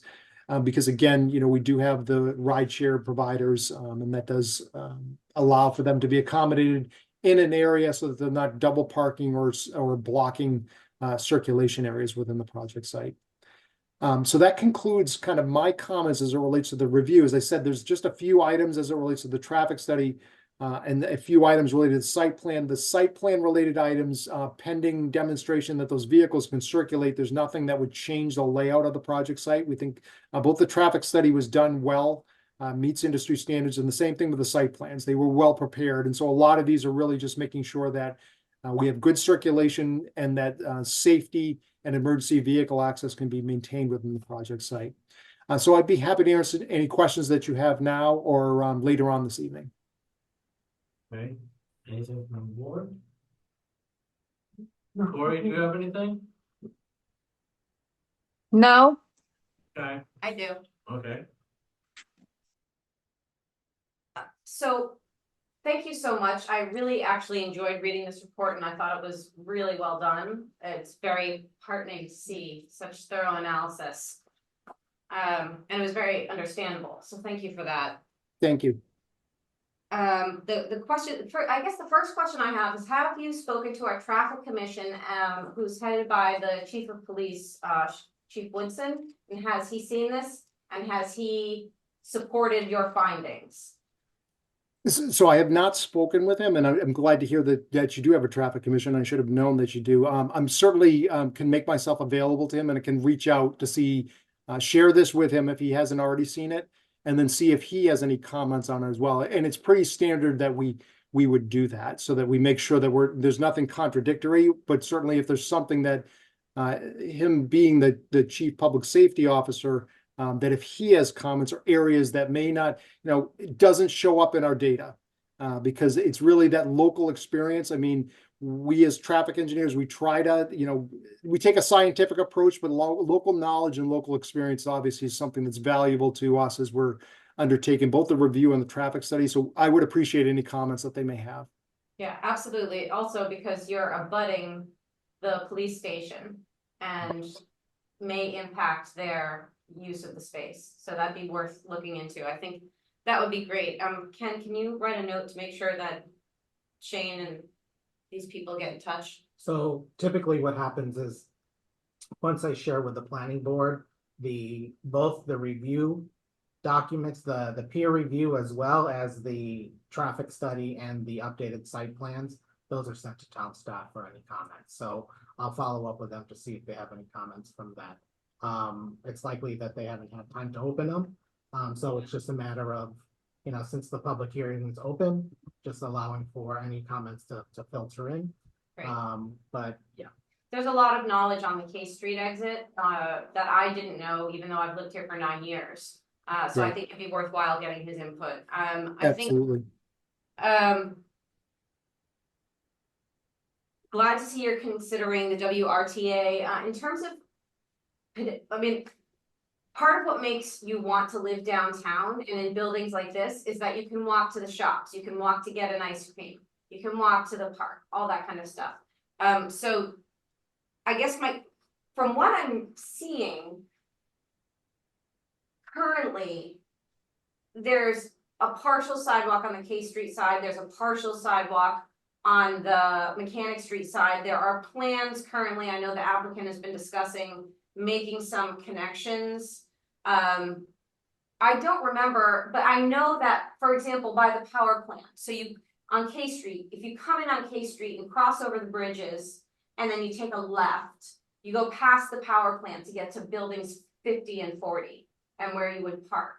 And on that road between the power plant, there's a ledge on the other side. It's basically a single track road. There's like some yellow lines on it that I'm sure that's where people walk to kind of try to feel safe. However, you must keep in mind there's industrial traffic coming through there, meaning 18-wheelers. In addition to these 190 cars and then all the other stuff. So I wondered, had you looked at that, and if you had, what was your recommendation on that space? Because there's also a blind corner going to the right up to the parking. Yeah, I mean, ideally you have a sidewalk, but I think the key thing really gets to, as we're thinking about this emergency access. So the fire department, unless the fire chief says otherwise, they need a 20-foot drive aisle. So as you're thinking about some of these areas where you have your pinch points, if we get down to less than 20 feet, it's something where the fire chief is going to have to say that they're comfortable with getting their emergency vehicle through there. If let's say we build a sidewalk, if it's 20 feet now and we build the sidewalk, you're going to drop that 20 feet down to something closer to 15 feet or thereabouts. And so I think as we're thinking about those pinch points is to figure out what the emergency vehicle access is going to be. And I don't think it's something, I think you need because of all the conditions that we're talking about with the river and the flooding and the things that you were talking about as a part of the initial discussion you were having this morning with FEMA, they need to be able to come in from either side. I think that's a must. They can't have something where if they can't come in one way that they're restricted the other way. As it relates to pedestrians, ideally pedestrians would be able to go on either direction. But if for some reason they need to be directed toward Mechanic Street versus the K Street side, because of those pinch points, and that may be something that the sidewalk infrastructure needs to facilitate that. If you have a situation where you have something less than 20 feet or at 20 feet, then I think that the pavement markings you're talking about, I think are going to be the best you're going to do for a pedestrian accommodation. Because that's the way you're going to be able to denote something where there's a differentiation between where vehicles can be and where pedestrians can be. It's not ideal. But again, I think the key thing really, it is safety. It's safety of all road users, but we need to make sure that emergency vehicles can get in there. Quick clarification, in MassDOT standards, do they allow industrial vehicle traffic and pedestrians to share the same 20 feet? Well, it's not even their standards. No traffic engineer is going to tell you that that's a good idea. In fact, you should have a sidewalk. I mean, industrial, It's not just a bad idea, it's illegal actually, correct? Like you must make accommodation for pedestrians. Well, I would say that a pedestrian can use the right. It's a right of way that can be used by vehicles and pedestrians. I mean, so it's something that they can, but ideally, if there's a safer way to do it, you want to deal with a safer way of doing it. But there's nothing that says you're right. If you have a road, I mean, it's something where a pedestrian can walk or a bicyclist can use it. I mean, they have the right to be in the travel way that's there. So you can't restrict them. It's not ideal to have that mix. And I don't think anyone would suggest that it is. So it's not against the law to have a place where pedestrians are forced into the road because there's no sidewalk, where there's industrial traffic. It's not against the law. It's not a good idea from a safety perspective to do that. So I think you'd want to look at some kind of a design accommodation. And if it means that pedestrians should not, if you can't design a safe feature for them to use that way, ideally in a separate facility, then you want to try to design something to try to encourage them not to go that way. And so there are ways to do that. If for some reason that's not a way you want pedestrians to go, then you can use landscaping or other features to try to direct the pedestrian where you'd like them to be. You're not going to stop them from using it, but you can provide a safe alternative. Yeah, I asked because in my way of understanding how people would want to move in this property, the supermarket is the Case Street side. Right. The rail trail access point is the Case Street side. Correct. So if you're looking to get on the rail trail and go across town, go to the supermarket, you're going to the Case Street side. So having pedestrian access and bike access in that direction seems important, and they're working on it, which is great. But that pinch point right there, I don't know how to solve for that, and it makes me extremely uncomfortable. Yeah, and we had the same issue when we were looking at the K Street development when that was taking place because of the pinch point that was there. And it was more so walking into the development rather than coming out of the development, but it was the same consideration. It could also be something that you look at, whether or not it can be a one-way section of road, although I think that may be problematic. You could try to restrict, as the redevelopment is taking place, you could try to make it so that industrial traffic does not come out that way, and that you change it in such a way that traffic ends up coming out to Mechanic Street rather than coming out through K Street if you're able to do that, because there's certainly infrastructure to allow that to take place, and maybe that's an alternative approach as well. As the redevelopment's taking place, that you redirect that traffic so you don't have 18-wheelers going over there, and you change the type of traffic that's using that section of road where you don't have a sidewalk. I think it's certainly worthy of additional conversation and consideration. And maybe, I know the applicant's hearing this, so maybe it's something as they're looking at opportunities and evaluating the bridges, that they do look at an opportunity to be able to have conversations with the fire department and see what type of accommodations can be done to allow for pedestrian access. Yeah, I would love to focus on pretty fluffy bougie stuff for this project, but like the safety issues are so hot and heavy that we need to be there, and that's the focus. And it's Right. Pedestrian safety, driver safety, and just from what I've read in this, and sorry I had to reread it because it's been, I don't know, a week and a half. It looks to me like this is mostly outward facing, and it's the interface with the town rather than on campus. There doesn't look like there's a deep dive for us to review with regard to the campus itself. Yeah, and that's 100% correct. And I think as you read around the periphery, what you're seeing is the town and the state have made investment. And, frankly, the developer, as it relates to some of the work that was done on the K Street development and adding the rectangular rapid flashing beacon, the crosswalk. But what you see is the infrastructure is being built all around the Innovation Center and connecting to it. And the internals are we describe it as work is in progress. There's a commitment to expand those facilities, but unlike, I think, what's happening external, which has some defined projects with defined construction dates, what's happening internal to the project is not as apparent as it relates to how it was expressed in the analysis. Thank you. May I just jump in on this subject? I think I have mentioned before to the board, we are in the process of doing a master plan for the park, and that will involve the town. And one of the things we're looking at as it relates to pedestrian moving through the site coming from the K Street end is there is an existing bridge, footbridge over the dam. And we're looking at the possibility of opening that up for public use. Right now it is not. But that would be the access point ultimately for people on the K Street area to access the center or the other side of the site. They would go through the bridge, and then there's a sidewalk out on the other side by the power plant, and that sidewalk takes you right by the front of 4050 Optical Drive and then continues on. And we've had this discussion with the board about continuing the sidewalk past 40 optical in front of 35, all the way down to the Mechanic Street Bridge. And that would end up being that full sidewalk access for pedestrian from one end of the property to the other. Yeah, going across the dam face would be a short distance too to Main Street. You wouldn't have to go down across the other bridges, so that would be a good alternative.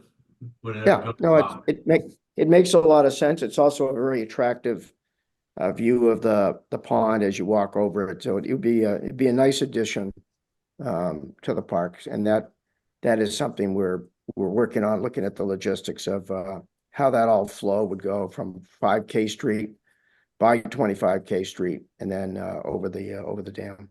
No, thank you. Thanks, Chip.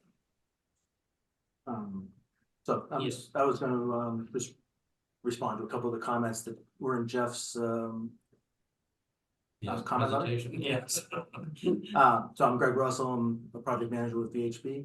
Okay. So first off, thank you, Jeff, for the great comment letter. We did look at number 1, which was related to the crash analysis at the specifically at Mechanic in Charlton.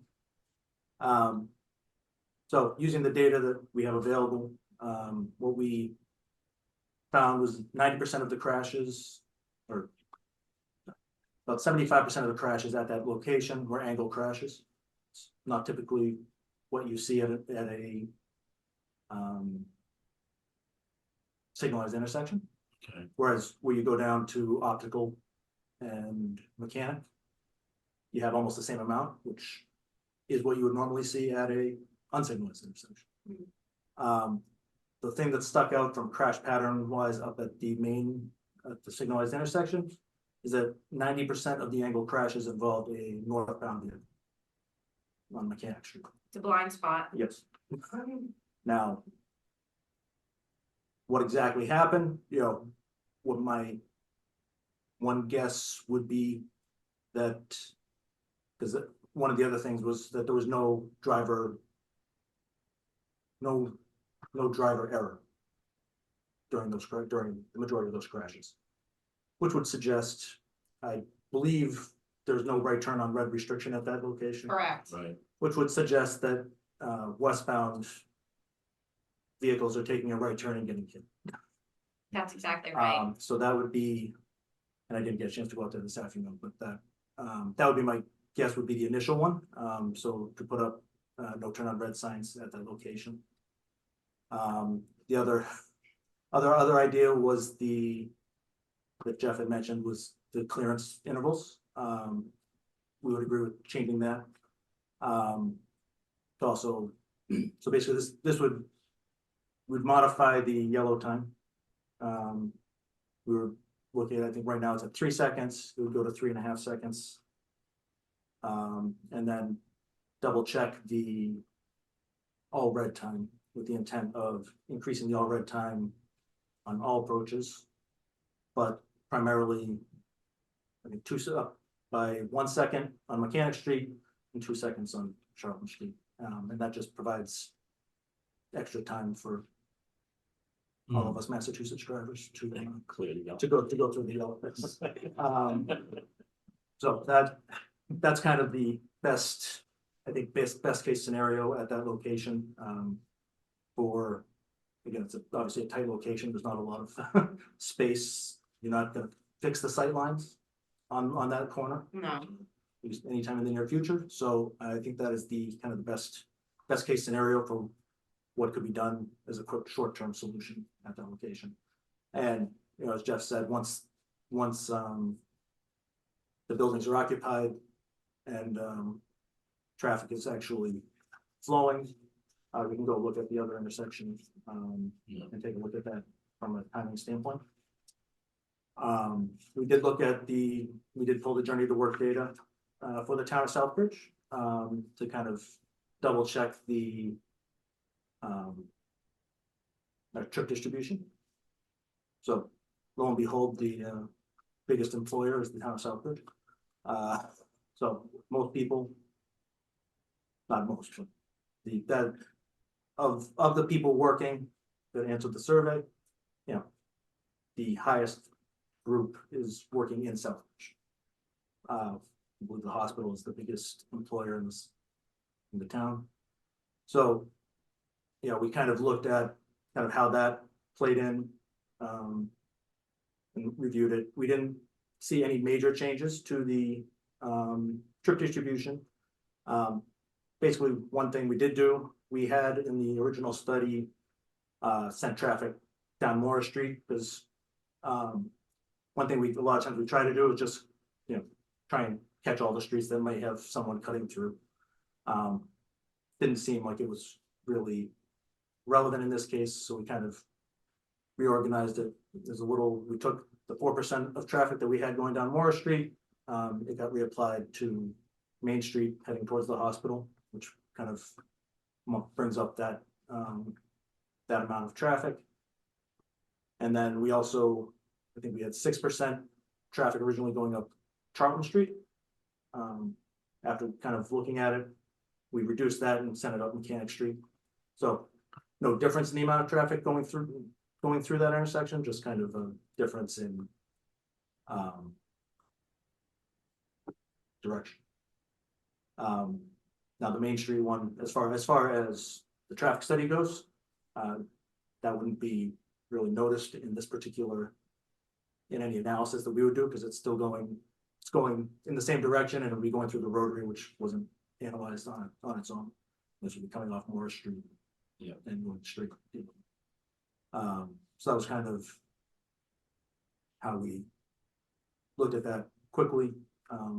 Like I said, once everything is up and going, one thing I will say, the traffic counts we took in November were actually less than the ones that were used to do the original study for 25 K Street. So traffic has not necessarily recovered from when those were done. But that was during COVID too, wasn't it? If I remember correctly. Yes. So that being said, I think, you know, as Jeff said, it makes sense to, before we do anything, you know, crazy at any of the other intersections, is we wait for some of these projects to actually get to occupation and then look at it again. It will be good to have the chief's input too. Yep. Crash data, so good idea. Yeah, definitely get that no turn on red. I mean, he probably already knows it, but the DPW director should, like, that's absolutely, people beep at me all the time. I go up to it and they refuse to, because I live up that way and I won't take a red on red because I've seen people. I can tell. I can see that. It's bad. Okay, So we have also, the board was sent the peer review this afternoon from the civil engineer. If you want to move to that component. haven't read it though. We haven't Sure. read it. Yeah. I mean, the peer reviewer is here. Well, I'll go hear the peer review. Good evening, everybody. I'm gonna stand up so the chairman can see me. And make sure that you guys all sign in. Yeah, come closer, because Oh, okay. here's the speaker. Oh, okay. Thank you. I try to do the minutes and all I hear is mumbling Okay, sometimes. gotcha. And make sure we can read your name Okay, when you sign in. Yeah. gotcha. That's Oh, really hard. I've seen straight lines. I go, Okay. who the heck was that? I'll sign in on my way out. Thank you. I did not sign in yet. Again, good evening, everybody. For the record, my name is Jeff Walsh. I'm with Graves Engineering. Thank you for hiring us for the peer review of this project. I've worked with the board on some other projects in town. Sandy, I Yes. certainly remember you, and we were involved with the 40B at the Case Street property. Obviously, the same applicant. We issued our letter today. I'd like to just speak to the less technical, mundane, what I feel are important issues I'd like to bring to the board. Obviously, you'll be reading our letter. We were charged with reviewing the plans with respect to site plan review and so forth with the, for conformance with the zoning bylaws, with the rules and regulations for special permits and site plan review here in Southbridge. We reviewed the hydrology computations and the stormwater management documentation that went along with those for conformance with the Mass DEP stormwater standards. And I'll get back to each of these subject in a little bit more detail. And then lastly, general engineering type of comments. If we see some things that we'd like to comment about, and we can't pigeonhole them to a regulation or anything else, that's what you see on the general engineering. With respect to the bylaws, the applicant's team put forward a pedestrian walkway going from number 40 and number 50 up to what I believe we're referring to as the Mechanic Street Bridge. That's kind of in the north or northwest direction? Yes. Thank you, okay. I like the idea of selecting and identifying a clear pedestrian path. With the downtown area not too far away, and the fact that, as the AO campus is being redeveloped, I would expect to see, more vehicle circulation, more pedestrian circulation. The best thing to do is separate those. Up as one walks, and I forget which one's 40 and which one's 50. I think the big taller building is 50. Is that correct? Thank you. As one walks from number 40 and passes to the right of number 35 and heads toward that bridge that takes you to Mechanic Street, the painted walkway is proposed behind vehicles parked head-in. I'm dead set against pedestrians passing behind it. My opinion, the space is allocated, but put the pedestrians in front of the parked vehicles so that when somebody is backing out of a parking space, they don't have to worry about pedestrians going by, and likewise, the pedestrians don't have to worry about the drivers. Again, as the AO campus gets more development, there's going to be more of both types of circulation, pedestrian and vehicles. My opinion would be to provide a walkway not painted but raised with a 6-inch vertical curb. The runoff can be shed into the pavement area, but it's that vertical curb that we use as a means to separate passengers and vehicles, unless, for example, there's going to be a 4 to 5 foot wide grass strip. That's in the information you sent us today. Yes, it is. Yes, everything I'm telling you now is written down. Okay. I may get into a little more detail and explanation for the benefit of both the board and the development team. Okay. Again, I think it's critical that wherever you can, you separate those pedestrians with the vertical curb. If you can't do that, I mean, perhaps a grass strip, but given they're trying to reuse the amount of impervious already there, that's, again, I come back to, and it would be a sidewalk wide enough that if a car parks into the parking space and encroaches over the sidewalk, there's still enough room to pass the people. It's a pretty wide expanse of asphalt there, and I paced out about 30 feet, if I remember right. I thought that might have been 30 feet from the opposite edge to the very end of the parking stalls. It couldn't have been to the front of the parking stalls because that wouldn't leave much room for vehicle circulation. Moving on the same subject matter, with respect to number 35 optical, the painted walkway, the route of it, I don't think this was the intention, but the route of it actually goes up a ramp and down a ramp. The ramp takes you into the building of number 35. Pedestrians are obviously going to go around it. So my advice would be to do the same type of thing with avoid the ramp, which means encroach into the travel lane a little bit, which there might have been some striping there. But there is also about 4 to 6 parallel parking spaces on the opposite side of that driveway that, parking will be needed in the future, but on the other hand, pedestrian safety is important. And if those parallel parking spaces had to be eliminated in favor of shifting the driveway slightly and creating the space for the walkway, that would be my recommendation, and the development team look into that and see if there's any problems that situation could not be created, the new walkway. And then lastly, with respect to the walkways, is there is some areas that the surface is in disrepair. For example, there's some concrete at the sidewalk approach to the bridge that takes you over to Mechanic Street, and to the point where it should be replaced. A few sections should certainly be replaced, not repaired. Other way they may need repair, just to create a smoother surface where there's been normal wear, tear, and deterioration. That's those sorts of things. That's it with respect to pedestrian circulation. With respect to use, I'm sure this has been addressed. My look at the zoning bylaw, I didn't see anything for adaptive reuse or what have you. It's a manufacturing zoning district. Residential is not allowed. I'm sure nobody would be here discussing this project with you if it wasn't addressed. But I want. Thank you. Okay, I did not pick up on that, but I figured I'm looking at something that, yeah, we wouldn't be having this discussion this late in the game. Moving on to parking.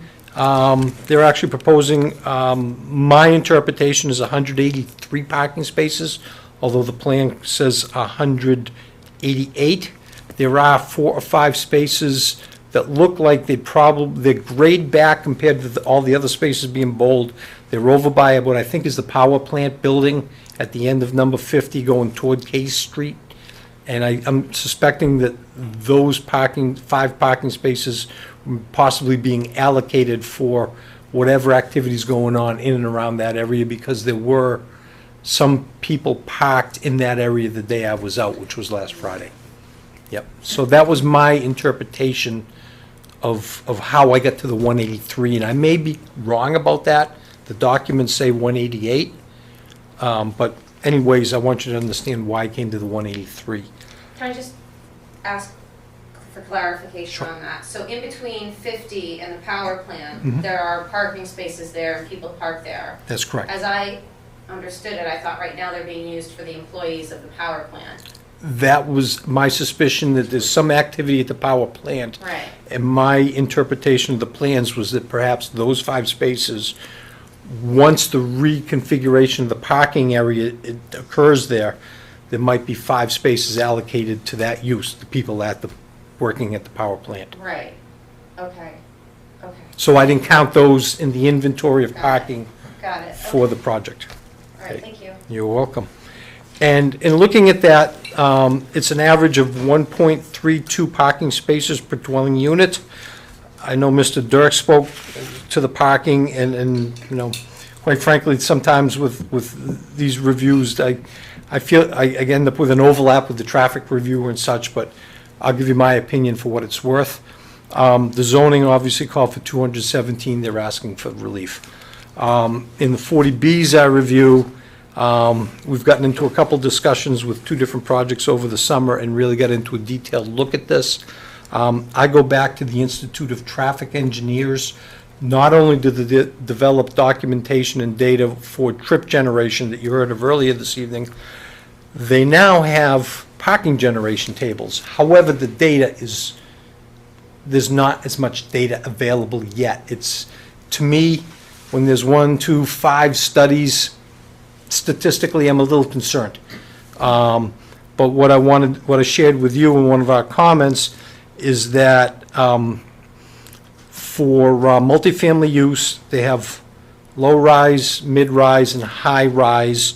The number 40 building qualifies for low-rise. The number 50 qualifies for mid-rise, from 3 to 10 floors of livable space. The data are pretty close together for the 2, so I kind of lumped them together. They provide average parking demand, and 85th percentile is the other one I look at. They have some other statistics in there. The average is, okay, this is the average demand for parking, so many spaces per dwelling unit. 85th percentile means that 85% of the time the demand is at or less than that ratio. And with those projects I worked on over the summer, my thought was, okay, do you want to provide parking that meets average? No, because half the time you're going to miss it. Do you want to, you'd probably design along the lines of 85th percent, but to me, 85th percent means, okay, all the spaces are occupied, or 85% of the time, and if I show up at that 85th percentile, if there's no parking, I'm going to find a place to park. So the 85th percentile isn't bad, but again, my thinking is that I also looked at it like, okay, if I pull in, how many spaces would I like to see available to try to choose one? Now, I'm not the kind of person that has to be near the door, so I'm just happy to find a space. But my point is, you know, you probably want to work with the 85th percentile or the 85th percentile plus a little bit more as far as available parking. That's just my suggestion, based upon the explanation I just gave you. Is 183 spots the 85th percentile? Probably not, because the 85th percentiles I saw in the ITE manual was up to 1.6 parking spaces per dwelling unit, and the parking proposed is only 1.32. So the 1.32 may work, but it may not. So my recommendation in this comment is that perhaps, as part of site plan design, they allocate space that could be developed for parking at a later date if the parking supply proposed on the plans does not serve the purpose and they need to create additional parking. Sometimes it's called banked parking, sometimes called reserve parking, but it's space that's not occupied by buildings. It could be occupied by some use that could be moved. Quite frankly, with the river there, that's riverfront area, and anything within 200 foot of the mean annual high water requires Conservation Commission approval, and I know most of the areas developed as grass or impervious right now, and there is an expanse of grass over where the playground is proposed, and perhaps that's one possible place for the reserve area. You're shaking your head no, I don't know. Playground. Well, no, there's enough, I believe there's room for both. Oh, good. Obviously, the two don't mix well, so there's got to be adequate separation and all that, and barriers and so forth. Yes. Which, not to get off the subject, but every time I review a childcare facility and there aren't bollards between the parking area and the playground, I go out of my mind. Yes. But anyways, I think this space, and the point is, I'm not a fan of constructing parking to meet something that's not needed, a regulation that creates parking that's not needed. But on the other hand, I am a fan of planning for the development as you see it now, but that what if there's a need for additional parking? And at least it would have been thought out where it could be. I don't expect gravel to go down, don't expect pavement to go down, I don't expect drainage associated with it to go down, but there was planning and space allocated for it. Thank you. You're welcome. You're welcome. And again, the parking may be adequate as proposed. I don't know Southbridge well, but I know, there is gonna be, with this type of facility, not the 2 cars in every driveway type of scenario. So it all depends on where people work, where people shop, and again, public transportation, which, one route gets them into Worcester anyway, so that's. Okay. Well, we're dropping 5 million on a rail trail to increase pedestrian walkability in the town. Okay. So the hope and aspiration is that people will use it. Use it, certainly. And that's more of a recreational type of use versus a commute to and from work use? Yeah, it wouldn't be a commute, it would be recreational and service local, Okay. a buy local, get to the shops. Yep. Without having to drive your car, Great. because it's already a hairy situation downtown driving, Okay. so. And it might even serve if there's some business, people live at the facility, work at a restaurant that's off the rail trail, they can get to work that way. In fact, Southbridge has already been designated a very walkable community. Good. There was a designation by the Regional Planning Commission, Okay. and I think we've encouraged that in a lot of ways, and there are a lot of people walking. Good. Yeah, what we don't need is gaps. because Understood. then it gets dangerous. Right, that's where the people go out on the roads and Right. whether or not the roads are safe for pedestrian bicycle traffic. Right. Okay, thank you. That's it on the big stuff. Now, with respect to hydrology and stormwater management, the site, as we all know, is a lot of impervious area. They're proposing substantial improvements to the drainage system. They submitted hydrology calculations to demonstrate pre-development today how much runoff comes down to the river. They did have 2 analysis points, one on each side of building number 50. It comes to the same water body, so I was okay with the way they were modeling. And they've accounted for their changes in land, ground cover and so forth in their post-development calculations. Those were all in order. And that speaks to stormwater quantity. With respect to stormwater quality, they're proposing a number of some catch basins, and so on and so forth. So I saw the drainage improvements to address what they're doing certainly as an improvement. And the project certainly qualifies as redevelopment under Mass DEP stormwater management. And I had a few small comments about a few construction details, a few elevations and all that. It's not even, little stuff that the engineers like to talk about, but. That's the local, And that's it. I mean, Right. this campus is where the mess happens. Okay. If there's a real flood. Mhm. And keeping them safe, and, you know, I mean, they've got a lot to carry because that's where they're located, so it's just of more concern. Understood. So thank you for diving into it. You're welcome. You're welcome. And I got to walk the facility, and I did walk the facility across the street, the 40B, when it came before the ZBA a few years ago, but I hadn't come on this side of the river. I was impressed with the way the campus is being maintained, and you know, I don't remember AO when it was in business. You know, I'm from the Worcester area. But nevertheless, you know, I can see that it's been well maintained since that time, at least with the idea of, it looks to me, of doing what's before you. Okay. Quick question, when we talk about hydrology, one of the things that we've been learning about is, for example, because they privately own a levee, for example. And I've been speaking with FEMA and the Army Corps. And one of the things that we've discovered, for example, is that they have guidelines saying you can't have trees on an earthen levee because the roots create erosion. That's And we've been trying to work out and help, hopefully. I mean, and that's part of, I think it's the bricks thing, and all of that is very exciting because potentially FEMA money going to that levee and, you know, the issues that this campus has to carry around hydrology are huge. Okay. Did you have any feedback on that?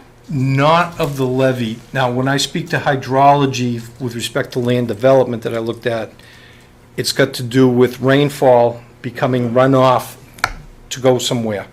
So my boundary was the analysis points, which is essentially the bank of the river, and the runoff coming only from the development site or any areas up gradient. Okay. Thank you. You're welcome. I have nothing else, Mr. Chairman. Any questions? No, I'm appreciative of Everyone's the been work very you do. thorough. Thank you. Mr. Walsh. Lori, anything? No. Okay, thank you. If we have questions, can we contact you? Absolutely. Thank you. You're welcome. And I'll leave a few cards. Excuse me, Mr. Chair. While we just received the letter, I wouldn't mind providing some brief responses on some of those key items that Jeff made. I think in general, the letter was very agreeable to most of these items. Certainly the items 1 and 2 relative to the pedestrian connection we'll look at very closely, but I think in the end we'll be able to accommodate those. Item number 6, which was relative to the parking, the compliance number. There are 188 proposed spaces. I don't know if you can see the screen if I share my screen, if you're able to see it or not, if I should just talk through it, but Eric, if you want to share your screen, I can give you permission. okay, yeah, I'll talk through it until I see that that's, oh, there you go. 1 second.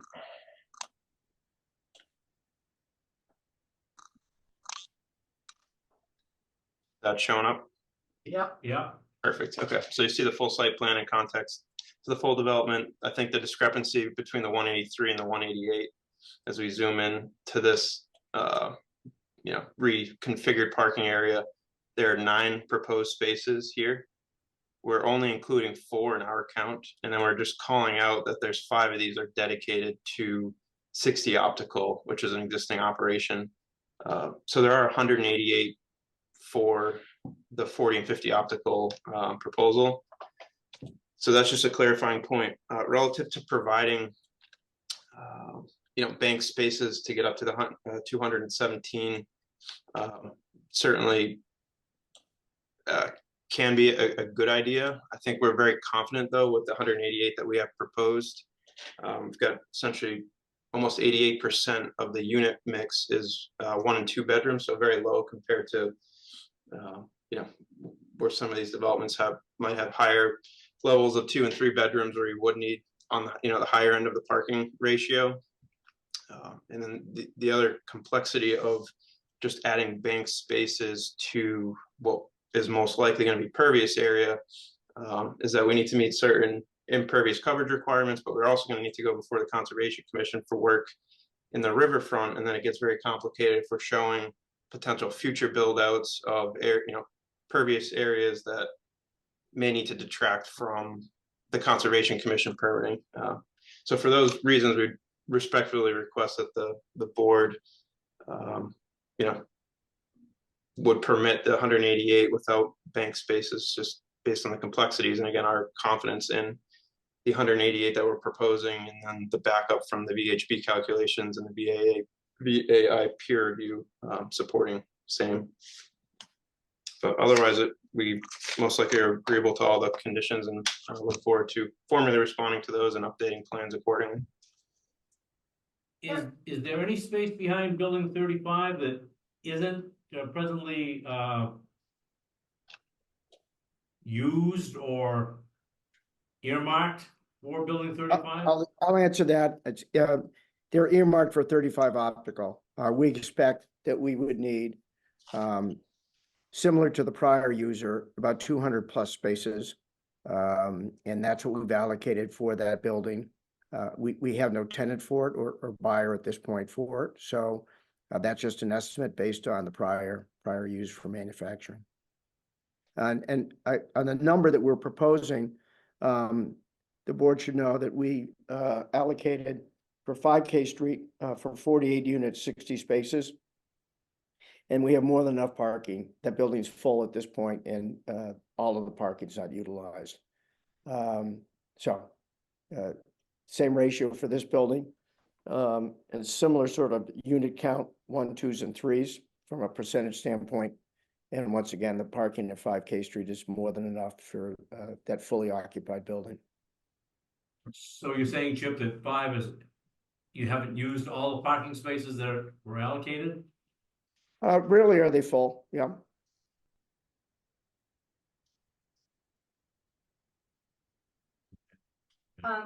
Eric, could And you leave that I map? believe the ratio that was approved for 25 K Street.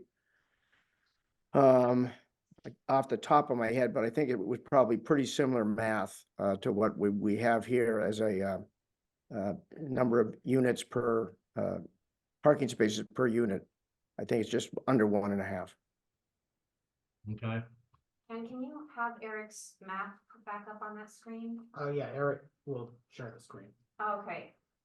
I love this map. Because this is where I get uncomfortable right in here.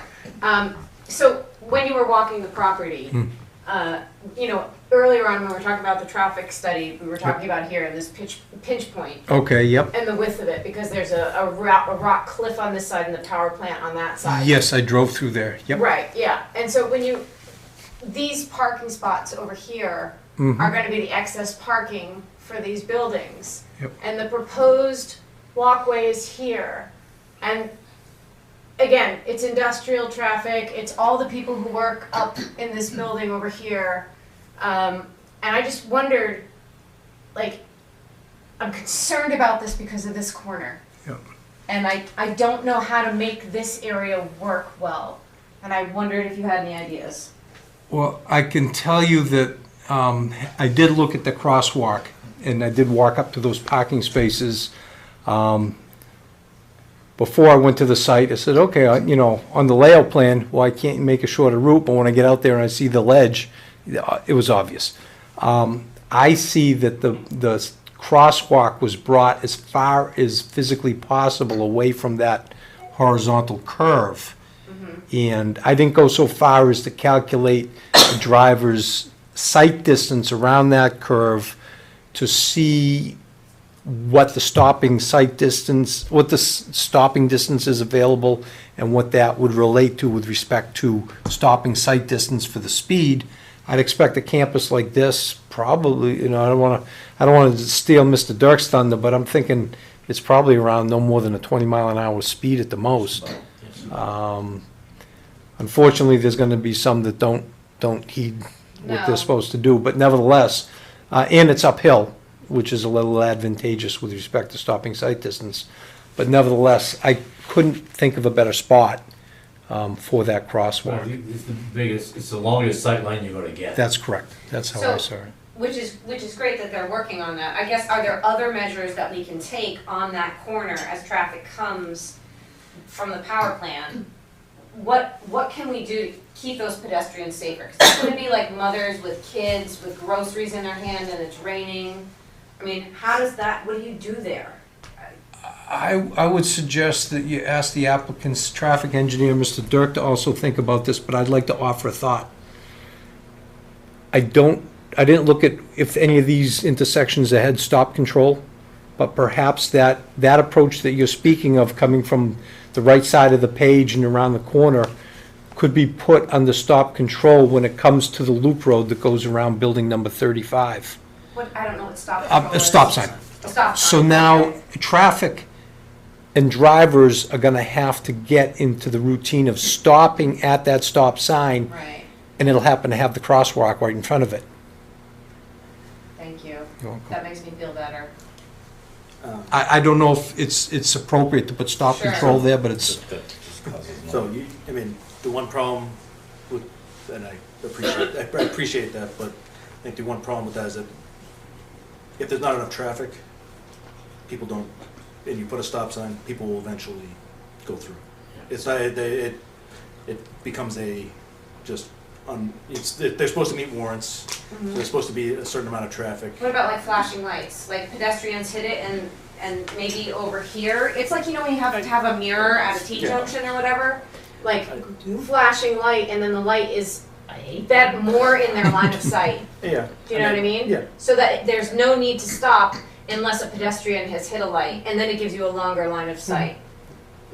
That's something to consider, and, I know. I don't know, it's just a bad corner, Yeah. and you're putting a pedestrian crossing in a bad spot. And it might be more additional speed control. Would just to speed minimize. bumps slow them down a little bit? We could look in. I'm not a huge fan, but they I work. could look into that if, Till it snows. Yeah, right. That causes another problem. Yes, and I don't know what and those can cause drainage issues too, so I don't know what that would, Well, the light doesn't cause snowplow or drainage issues, and that might, you guys are using it over by the K Street exit, so a similar system might be appropriate here. Mr. Chairman, if I could just offer, this is Jeffrey Dirk, the applicant's traffic engineer could look at, there's a lot of, it's solar, basically it's a solar mounted, or solar powered LED sign that you have the pedestrian crossing warning sign, but then around the border of it has LED lights on it, and it's powered by a solar panel. And it's common that something where you've got a low volume, low speed road such as this, you can put in pedestrian warning signs with that LED border around the side that just flashes. So that it draws the motorist's attention to the fact that there's a crossing coming ahead. Doesn't require any power to be run toward or anything like that. So the applicant's traffic engineer, I'm sure, is familiar with those, so maybe that's an option to be able to be evaluated, along with high visibility paved parking. Yes, yeah. Yeah, spitballing ideas is great, because it's a tough spot to design for. So I can appreciate the challenges the engineers are facing. if I may, Mr. Chairman, on the matter of flashing signs, my personal opinion is that actuated signs, actuated flashing beacons are something that drivers don't get versus constantly flashing. Yeah. Constantly flashing drivers are gonna ignore them after time because they're used to them always being there, especially, in my opinion, low volume. I've seen some actuated beacons used that I've been very comfortable and feel that they're, more advantageous than anything that flashes all the time. I wouldn't want that apartment either on the first floor. Yeah. Agreed. It's a constant. Agreed. Start having other problems. Yep. And also, Mr. Norton brought up a point that I had thought of earlier and completely forgot about, the K Street project that he had developed a few years ago in the park across the street. It would be nice if there were hard data associated with that. In other words, the busy time, the busy nights, based upon the ITE, it's when people are at their facility before they start going off to work. Yes, some people work nights, but I was seeing, and I don't know how many people go away, but in the ITE, there wasn't a lot of data on Saturdays and Sundays. Nobody wants to get paid to go out and collect data on Saturdays and Sundays compared to the weekday data. But for what little data they had, there was some higher use rates, but very little data. So I'm not hanging my hat on the weekends being a higher parking demand than the weekdays, but nevertheless, the higher parking demands are going to be before people start commuting off to work at 5 or 6 or 7 in the morning, and after people come in after 8 and 9 o'clock at night. But if there were hard data, I mean, you've got a great project nearby, probably about the same mix, and they would help you compare apples with apples if they were able to collect that data. Did you do any review on the mix of workforce, I'm sorry, there are different terms, workforce housing and low-income housing, are those the two Not terms? at all, not didn't with, look at that element? not with what I had to do, no. Okay, just Yep. because it seems like we're starting to concentrate a lot of low-income housing in one spot, and that's not advisable, according to state, what would you call it, recommendations. You don't want to concentrate a lot of low-income housing in one spot. Okay. But you, to be clear, I just want to make it clear, like, you didn't look at that, and so you're not reviewing it. Not at all, that's outside my scope. Got it, okay, thank you. You're welcome. Can I just ask, what source did that come from? I can send it to you, who's asking? That's Chip. Oh, Chip? I can send it to you, Chip. And then There's, yeah. agreement, again, there is a unit mix, so required by, in this case, state EOHLC, Housing Livable Communities, that measures with the tax credit program. So in terms of terminology, it is a mix. It's not considered low income, quote unquote, which is a certain definition under HUD. Yeah. So we explained that mix before. The other thing, which dare I venture out of my expertise, but certainly Greg Russell or Jeff Dirk could comment. I don't think that any ITE or other data analyses, make a differentiation between the various income levels. There's a certain sort of civil rights aspect to that seems to be not appropriate. But what I would venture, without in any way knowing there's support for this, is that the units with the lower incomes, be they 30 to 60 or 80%, as somebody already said earlier, they're not likely to have 2 cars. And the other thing that I would also say, as to parking in general, because I deal with it in just about every project that I deal with. When you have good management, that's one of the things that they take care of. That they're not going to allow a situation where people are parking all over and all of that. They're going to limit the number of cars, in the leases, and the management company will, take a good look and all of that. So I just wanted to throw that in there. Okay. Yeah, Chip, I'll get you what I'm referring to, the studies and the advice. Yep. And to the earlier comment, if I could just interject, we're fine with going and collecting the existing data on how many parking spaces are getting used. It's, as Peter says, as the management company, we'd be well aware of that and have that information. I'm happy to go research it and provide it to the board. Okay, thank you. Yeah. Ken? Eric, can you stop sharing? Didn't your parents tell you this stuff? I don't know if I can remove his share. If you go back down, if you go down to the green.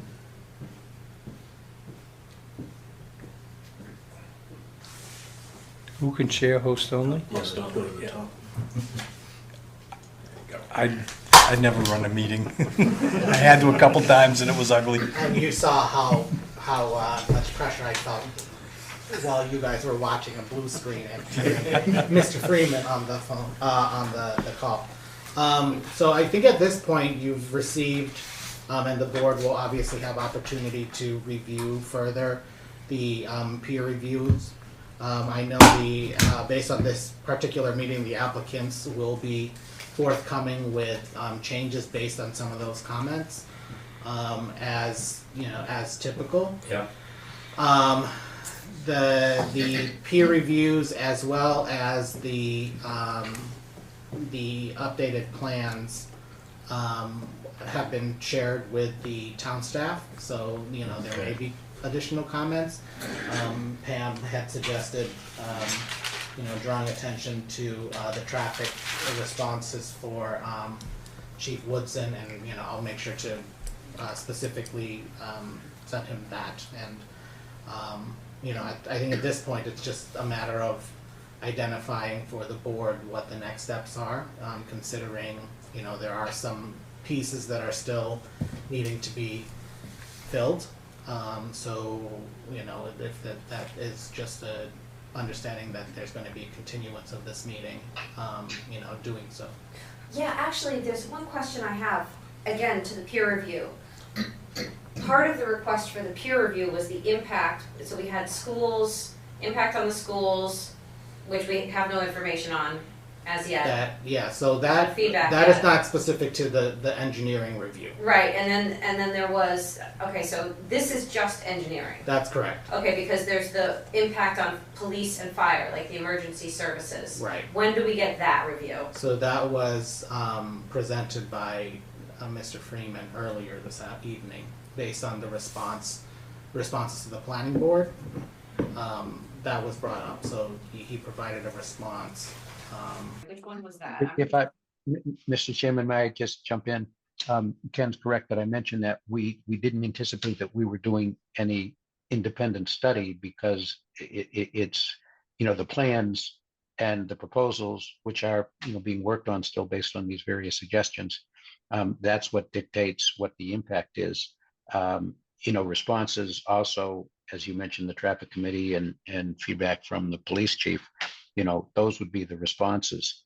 In terms of any other type of response, it's not anticipated that it's going to be a cost factor, and that's not within the special permit standards that are very elaborate and detailed in terms of what we have to show we basically meet the standards. So I would just respectfully say impacts in terms of safety is what we believe we've addressed, and subject to, of course, further feedback, as you've said. So that's why my answer was as it was. I just wanted to amplify. Right, that was what your original statement was. Right. Thank you. Okay, what's on the 7th? You don't have any public hearing items. We are slowly filling the meeting for the following meeting for public hearing items. So the 7th, there is nothing. And Chip, I don't know, unfortunately, I have a hearing that's already scheduled for February 7th, so I hate to delay things, but what is your date after February 7th? So I haven't yet scheduled the public hearings, although I have received applications. We could push those to the March meeting, or and one of them is a site plan in the Central Core. Actually, both permits are in the Central Core. So Would they come on the 7th? No, they wouldn't be able to, because there's not enough. We could put the site plan review on the 7th, but we couldn't put the special permit on the 7th. But presumably, I think that the special permit, which is for a dentist office in the central core. Because if you look at the table, a dentist office requires a special permit in the central core. That presumably you can maybe handle that first and maybe push the 4050 to 7 or 715. Yeah, but if the 7th is not available, then we'd go to the 21st and do it then. Yeah, the 21st works. Yeah, the 21st would be the next time, based on Mr. Freeman's availability. Yeah. 7:15? And that, I think, gives even enough extra time to make sure that, you know, our team works with the peer review consultants. Right. You know, has a good response and any modified plans or whatever it may be. So, yeah, it would be, because you have the meeting on February 7th, which we will put the site plan review for that meeting. Yeah. It's a bakery in the Central Court. So a special permit would be on the 14th. No, the special permit would be on the 21st because it's So, yeah, the third meeting. Right, yeah. The third Wednesday of the month. I probably want to go 45 minutes anyway, until 7:15. Sure. So then we'll schedule the special permit for the dentist office for 6:45, and we'll put 4050 continuation for 7:15. 7:15. Okay. So 7:15, we'll continue to 7:15 on the 21st. Corey, do you have any questions? No, I'm good. Okay. That'll work for me.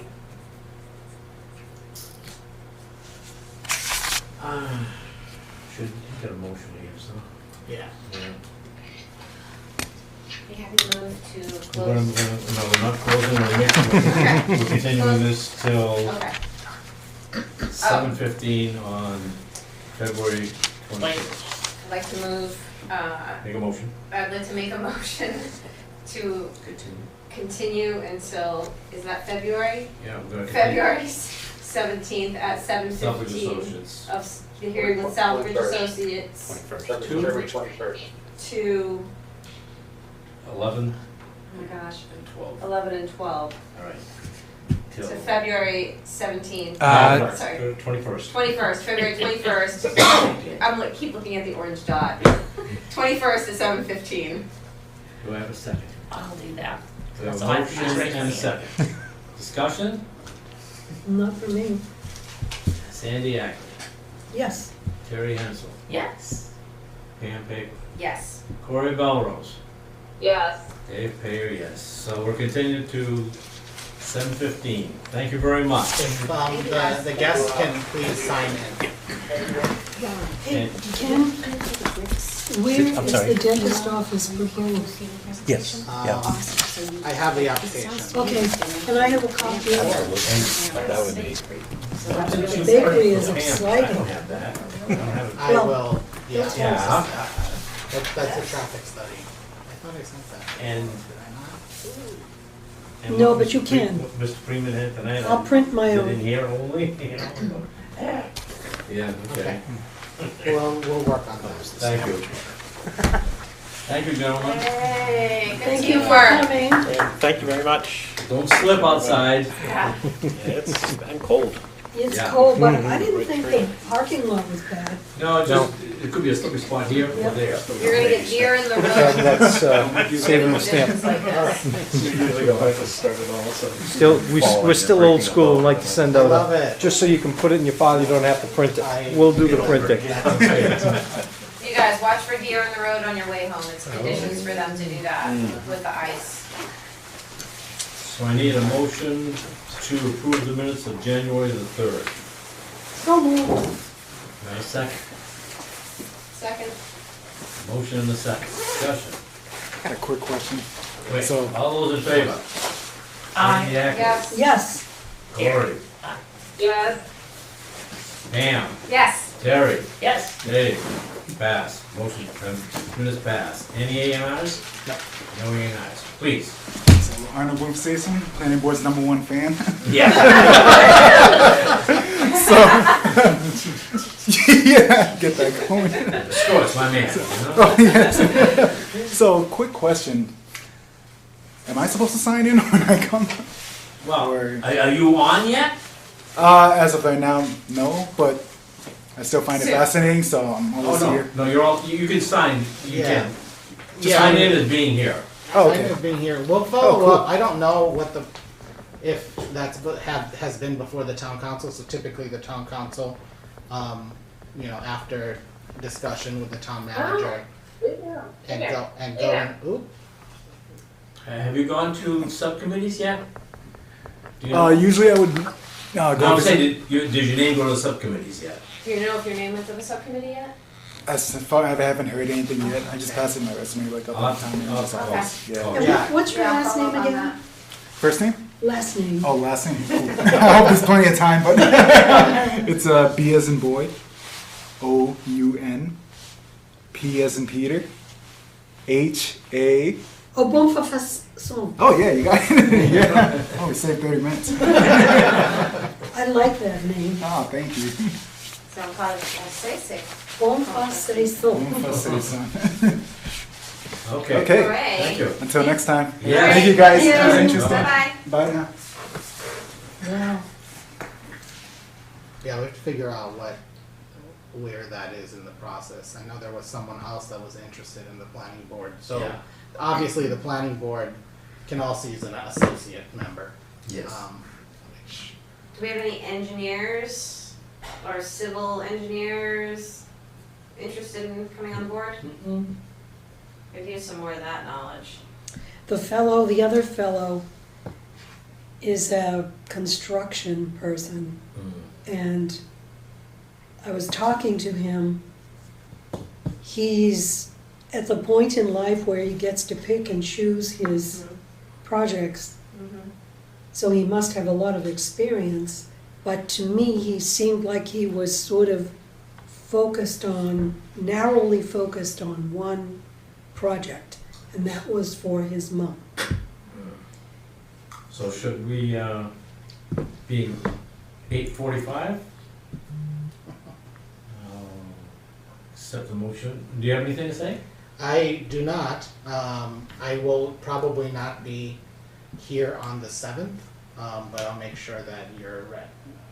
I'm glad that it was continued to the 21st because I was I'm able to be here. Good. But if I'm available on the 7th, I will be here for the evening meeting. No, I think as you heard from the FEMA folks participating in that, any additional participation, we can talk through that. Pam, if you want to reach out, you can do so. For sure.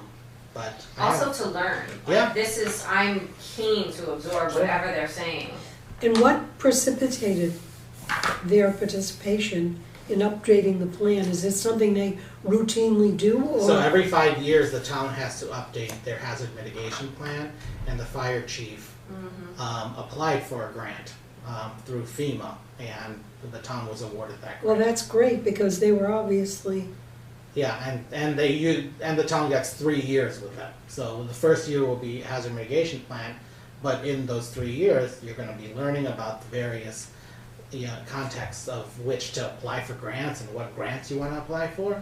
So I think that was just very beneficial for the town, and it made it. So I was late, so you might have explained all that before. I'm sorry I was late. No.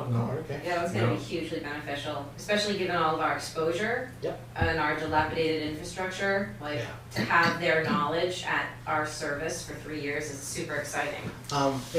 Just one more thing. At the last meeting, or the meeting that you had with the attorney, I don't know, and I know and the previous meeting with that, with regards to an appearance by the building inspector, maybe I can extend the invitation for February 7th to Mike. I think I mentioned to him a couple weeks ago that was a possibility. So hopefully we can put that on the agenda. Yeah, I think that there might have been some questions he might have wanted to talk about. Okay. It was a crowded room, so maybe he might held back a little bit. Okay, that's fair. Now, Andy Pelletier's position has been filled, has it?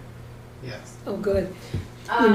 He mentioned once, when we were complaining, that this is Andy Pelletier who responded to us. He said, there is a lot of, he called it babysitting, but I think monitoring. I think they do try very hard to do enforcement. But he mentioned that that's really hard to monitor because sometimes things will get taken care of and then they creep back up and so forth. Yeah. Can I, before I leave, is it possible to get a copy of the 25 K Street permit and conditions? Because I know it's in here, but I don't know what it is, and I'd love to look at them given the referencing in that statement by the applicant.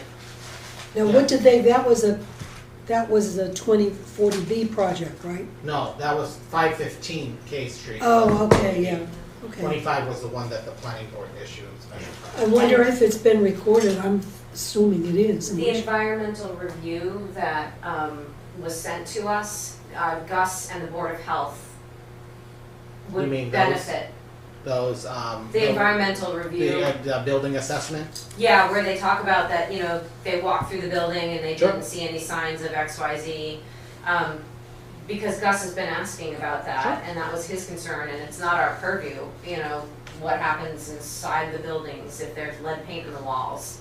That would be Board of Health and the building inspector, right? So maybe you can put them in touch. Yeah, no, I mean, I'll at least share that with. Did I not download and print? I couldn't, I tried, I couldn't get these. Yeah, they were weird files. I had to like click them multiple times before I could download. They're one for each. Oh, one for each. How One did for you get each. those? He asked to print it. I didn't have what Peter was saying tonight, so, or maybe it's on my phone somewhere. I was able to print off some stuff. That was weird because But I don't have those. I did, the only thing that I think that the board was never sent, and I apologize, was the actual new traffic study. But because they were coming piecemeally, I was like, Yeah. I'm here at home and I'm like, I was having issues with my Outlook on this town computer, and I was like, I don't know how to get them to stop. Now, what you printed for Pam tonight, I don't have the diagrams in here. No, that is the peer review, that is the traffic study. So that's what I said, that I don't think I sent the board ever. Okay. So I'll give you both I'll give you the traffic study. Yeah, I love that. Are you gonna send it or just? I'll send it. Okay. Yeah, I'll send it too. But the other thing is, I don't think I have, maybe I missed it in my emails, the one you were just referring to, about their environmental impacts. Oh, that would be this one. So Sandy, it was a link because they're large files. Yeah, it's a Dropbox. It was a Dropbox link. Okay. I have my computer one. Yeah, I don't know if I. Can I come in and get one? Yeah, I can print. I can print them and Okay. have them available. I do have to come in anyway. I have to talk to the inspections office about 25 K Street thing? a bulk pickup. Do you have to do a hard copy, or do you think it's on file somewhere? I think it's on file. So I hope it's on file. Can we do it tonight, or should I? No, I can do it tonight. All right. One more thing. So the board did talk about at the previous meeting or the meeting before that some kind of things to look at based on conversations that have been happening around town related to tiny homes or mobile homes. I brought forward that conversation about a brewery. So the thing with the brewery, that's pretty easy. Providing the board maybe, because I created some information slides and model bylaw that could be helpful for context. But I think the tiny homes and the mobile homes probably requires trying to figure out how you want to address that. But I will also say, as the town will be going through a housing production plan, that also would be a prime opportunity to talk about those particular I think we housing should types. wait and be a part of that. Oh, well, the housing production plan ends up getting approved by the planning board. So in addition but I to mean, when they're, can we attend their meetings? Oh, yeah, I would say, if I'm still sitting here while the committees are built, it typically would include a member or members of the planning board, not all, the entirety of the planning board. But you also are as I mentioned earlier, the town is going through the open space plan. And sometimes what ends up happening there is a member of the planning board will join other members of the community to participate in a committee that will work with a consultant to, revise and update those plans. I was involved in the last one. Yeah, that was a long time ago, the open space plan. It wasn't all that long ago. Was it 2009? Or maybe. That was a while ago. It seemed like it was later than that, but I don't really remember. Because it's 7 years. Every 7 years it needs to be updated. Okay, well, it hasn't been updated in the last 7 years. But it was quite a project. Oh, yeah, no, it is. And hopefully your And we consultant didn't have a consultant. Oh, well, now the town has one. So I think it's great through that the we planning do, process. because every time you do it, the guidance from the state is a little different. Yeah. And it's never more simple. And you're always gonna come up with some initial set of comments from the state. So that's just typically through experience, having done OSRPs, you're gonna get some comments. Oh, yeah, we did. Yeah. But you know what? They were very helpful. Melissa. Melissa Cryan. Yeah, She's she was still there. great. Yeah, she's She still was there. great. So I have files. I had all the files on my computer from the old one. I don't know if that's helpful or not. Sure, I'll take a look. I mean, that'll be helpful in any case. If, if the consultant needs additional information. And, But I don't know where the town is in the process of,